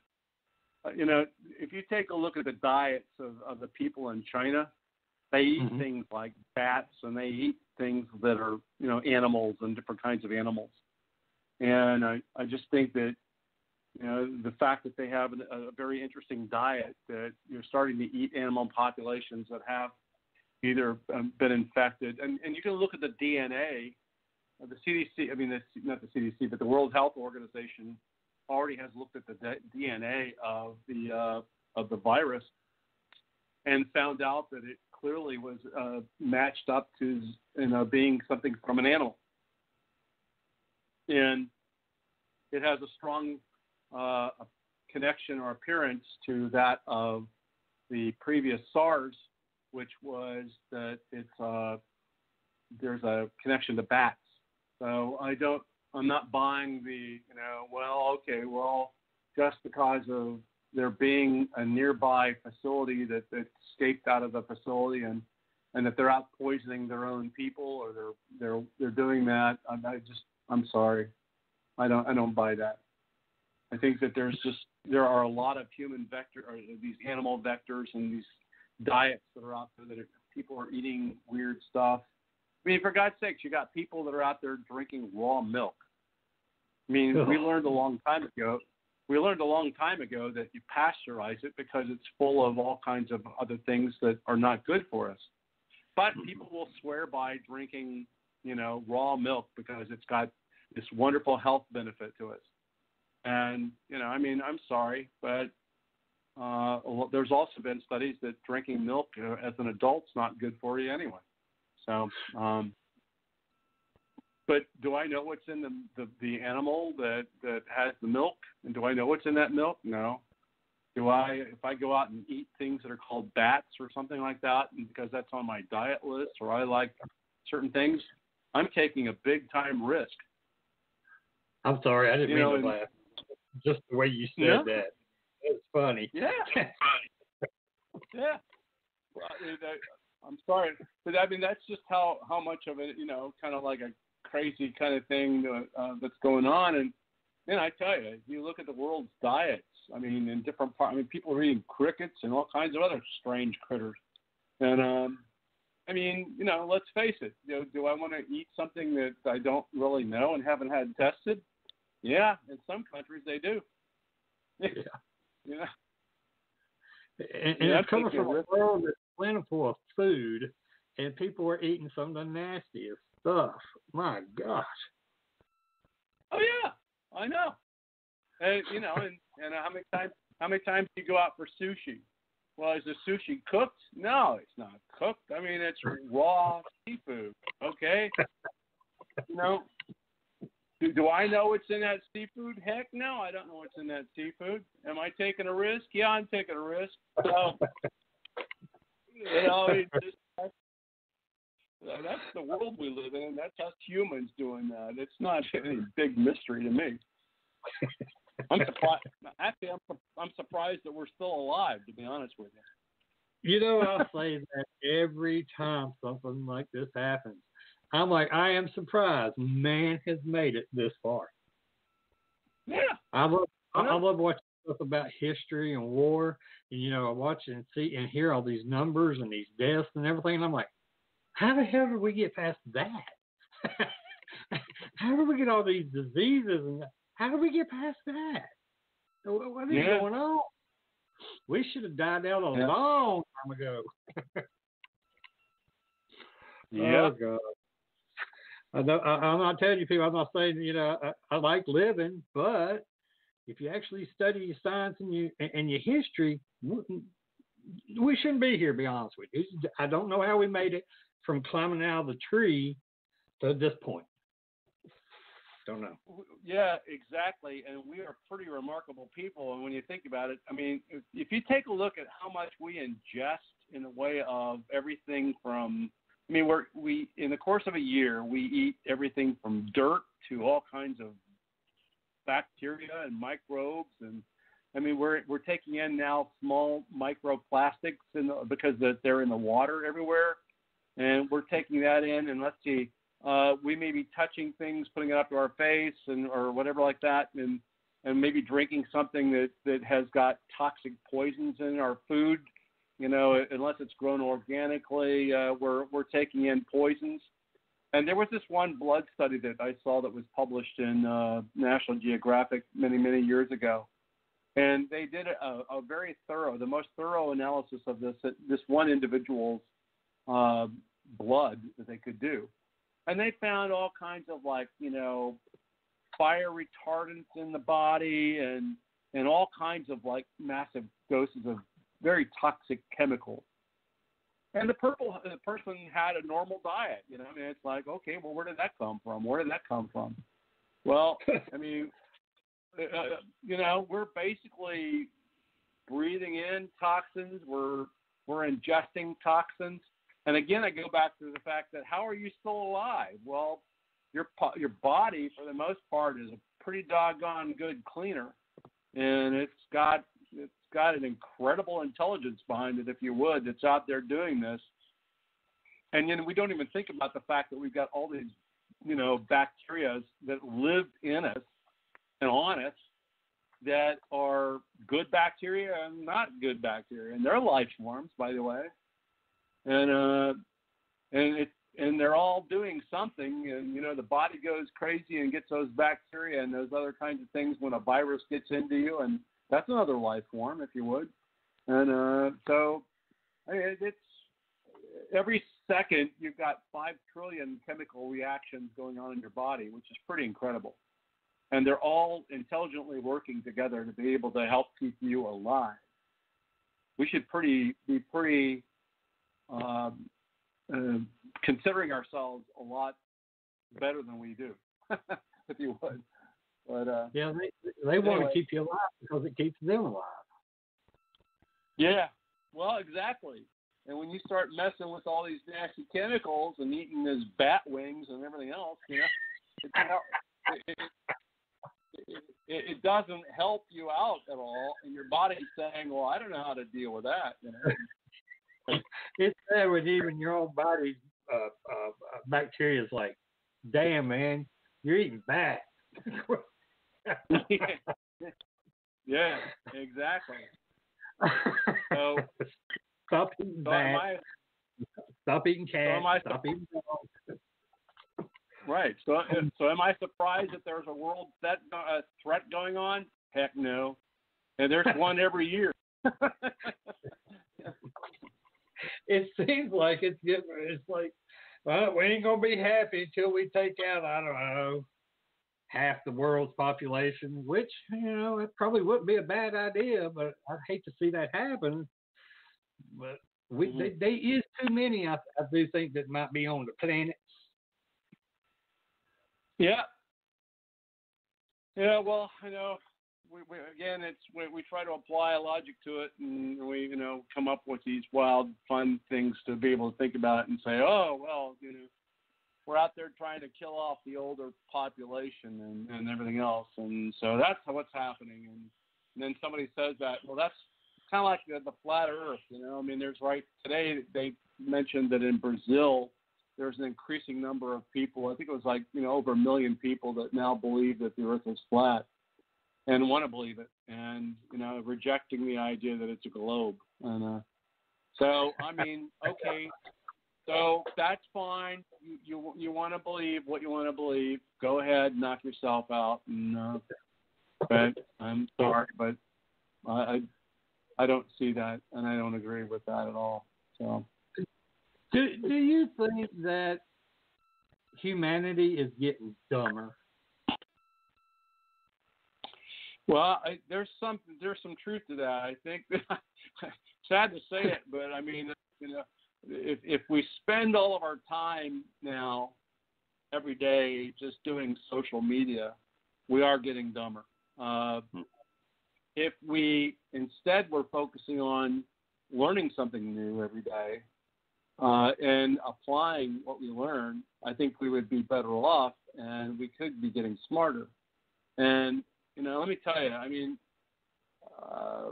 when I don't know about you, but when I went to grade school and stuff like that, we learned geography. Okay, we learned about the globe, that it was round, and we learned about other countries. And we learned about other countries, and we learned that those things, Spain is across the big water, the big pond called the Atlantic Ocean.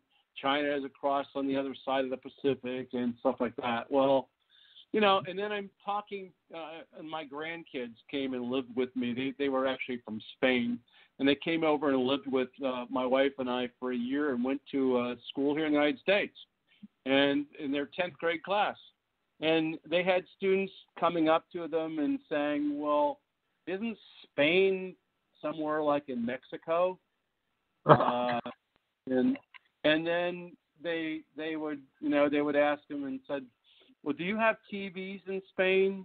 And then And then they would, of course, mention that they spoke Spanish, and people would people would ask them, okay, well, I mean, the kids would ask, what language do you speak in Spain? And so they had all these kind of questions that they were getting from 10th graders where they didn't understand geography. They don't even know where, you laugh about what's on politics where they say, show me where Ukraine is, on a map. But there's a lot of people that don't know and don't study the geography anymore, and that's not a requirement, I guess. And yet Spanish students have to know the capitals of every country on the globe. And so they know that. And so they're getting a much better education than some of the outside of the United States than they are on the inside. And so consequently, they did well here in school, by the way. They actually had to go make up the fact that they lost so much when they went back to Spain because they didn't get the education for the class that they should have had. And and so it's very sad. They take a look at some of the honor students in most of the colleges, and they're from other countries. They're not from the United States. Exactly.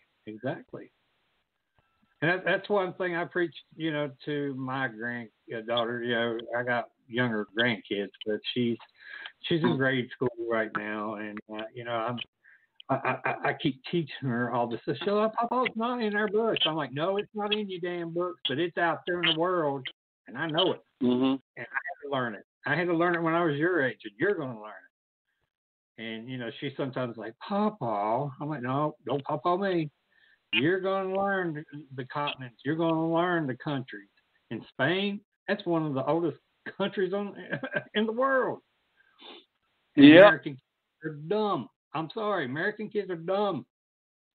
They don't want to learn. They're lazy. You try to teach them something, and I also blame the school system because they need to learn this from the time they're in first grade up, and it just made them where they don't. Actually, why would you have flat earthers? I'm sorry, I didn't mean to go on to a little tyrant, but it irritates me, and I can. And I understand it probably irritates you too. It does. It does. It actually does. I'm just flabbergasted because people will be so gullible that they'll believe anything that's on the internet as being real and not even beginning to question anything or exploring deeper and analyzing if that's really true or not. They don't go to the source to find out the accurate information, and they'll buy some sort of YouTube thing, or they'll buy something that somebody says on social media, and they just that's their life, and it revolves around that thing. And I'm in the IT world, but I think that's pretty destructive if we just have people going around looking at devices all the time too. So you got to get out and experience what the world's about, and you need to put down the device a little bit and spend some time getting to know people and having relationships and learning about other things than what somebody said on Facebook or what somebody said on this or that. I mean, I spend every day I listen to scientific things on YouTube. I don't listen to the gobbledygook stuff. I'm actually learning more about quantum physics or quantum entanglement, or I'm studying things about space and cosmos and interstellar travel and propulsion systems, and I spend my free time doing that as opposed to anything else. It sounds like that. I like watching things about space and quantum physics and also history. I'm a big history buff. So I kind of watch them both. I just can't. I was like that when I was in school, and I'm still like that as an old man.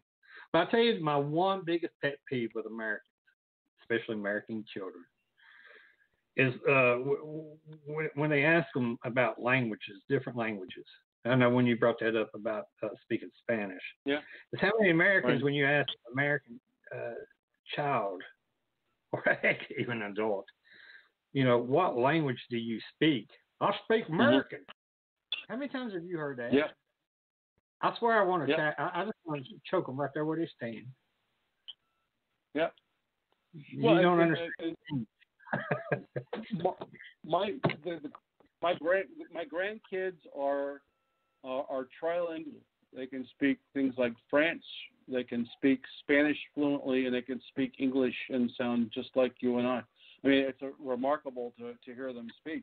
But I mean, in an instance, they can go between those like different languages, and and there's especially in Europe, they're exposed to so many different languages that they can pretty much do it. Some people can speak 12 languages over there. It's really remarkable. And then people are trained to do that, even in China and some other countries and stuff like that. They can speak multiple. Here, it's like, okay, well, it's English, and I took a little bit of Spanish, but I don't use it anymore. And so un poquito, and enough to just get by. But we don't. It's not like we encourage it, and it's also not like we're with it pretty much every day either. That's that's to our advantage. I mean, it's not like I'm hanging around people that are speaking French every day. I guess if I were living in Quebec,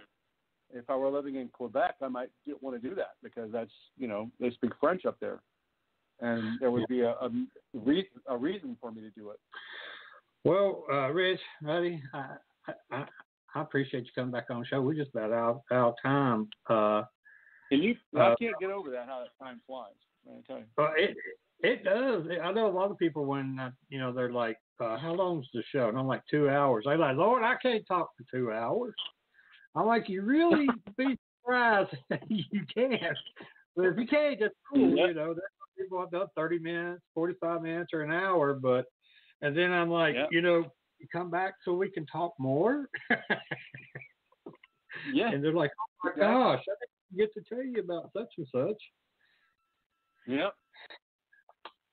I know. Well, Rich, can you tell us what your plans for the rest of 2020 is going to be, and how people can get a hold of you and your website again, and in case they got any questions, concerns, thoughts, or maybe anything that they might want you to check into.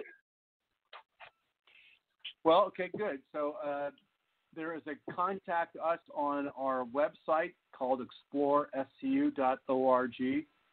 There's a place where you can go and click on it and it says contact us, so you can get a hold and direct your inquiries to me. You can mention my name, Rich Hoffman, and we get back to people on that.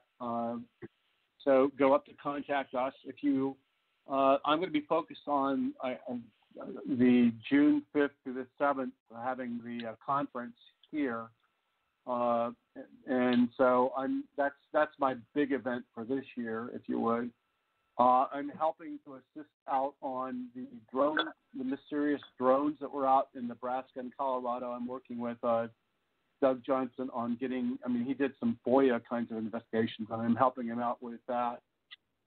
I know that yesterday I was on with Linda Moulton Howe on Earth Files on YouTube talking about that. But anyway, doing a lot of that kind of things. We're doing a lot of projects within SCU. I'm busy getting a lot of people on board with us to help us out. We just had 3 new members that just came on board. I'm having meetings with a lot of different scientists, if you would, on different projects we can work on. So we're just all very engaged in doing things. And plus, that's my day job is working with the Army. I'm working on IT and cybersecurity kinds of things with them. So I've been with the Army Material Command for 25 years, but I work in the IT world, and so that's a full day for me there. And there's a lot going on in my world. There's no grass growing underneath my feet. But anyway, I'm happy to talk about this subject to anybody that wants to talk about it, and I'll get back to them if they get a hold of us on that SCU site. We also have a Facebook site for SCU, and we've also got a Twitter account. So there's a number of ways that we're out there promoting, what we're doing, what we're about, and we got shape study that we're doing. We're doing some statistics on USO cases, underwater submerged objects, and it's all good. I mean, Rodney, it's just all good, and we're thrilled. And by the way, we're one of those organizations that just spends the time doing the hard grunt work, and sometimes that takes 2 years or years to be able to put a paper together.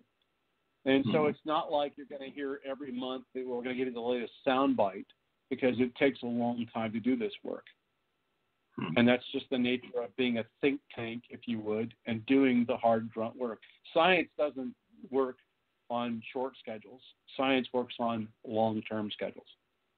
That's right. I agree 100% with that. Even with what I do, I take a long time because I try to break it all down. And a lot of people don't like that, but too bad. That's how I roll. You got to do it. You got to do it. Got to do that grunt work. Well, Rich, again, man, it is such an honor to have you back on the show. Thank you so much for coming back on. It was good catching back up with you and seeing what's going on. Well, thanks again, Rodney. It's always a pleasure getting together with you, and we'll keep at it, okay? Okay, bud. Well, you have a good night, and you have a great weekend. All right. Thanks a lot. Take care. You too. Bye-bye. Well, everybody, I want to thank Rich again for coming on the show. I have nothing but mad respect for the man and, the jobs that he's doing. Welcome him back anytime. Doors always open. But our guest for next Thursday night, March 12th, is the founder and researcher of East Coast Bigfoot Researchers Organization, or ECBRO, Mr. Daniel Bonnet. I hope I said that right. I think I did. But again, thank everybody for listening to the show. Everybody be safe. Have a good night. Have a great weekend. Let's snow a little bit, so everybody be careful around here. Until then, bye-bye. Where's my button? I always have a hard time finding this button. Let's see here. There it is. That's it for us tonight. I want to thank everyone that took the time to listen in. I'd like to give a big shout out to the Vibe Radio Network and to Ryan for putting up with us. Also to all the first responders and our men and women in the armed services. Thank you for your service and the sacrifices that you and your families make every day to keep our great nation safe. Tune in next week to another exciting show starting at 10 p.m. Eastern Standard Time. Everyone can go to our Facebook page Within the Chaos, and don't forget to like our page to see upcoming guests along with past shows, postings, or you can also go to my website at www.blackdiamondps.org or blogtalkradio.com/Vibe Radio Network.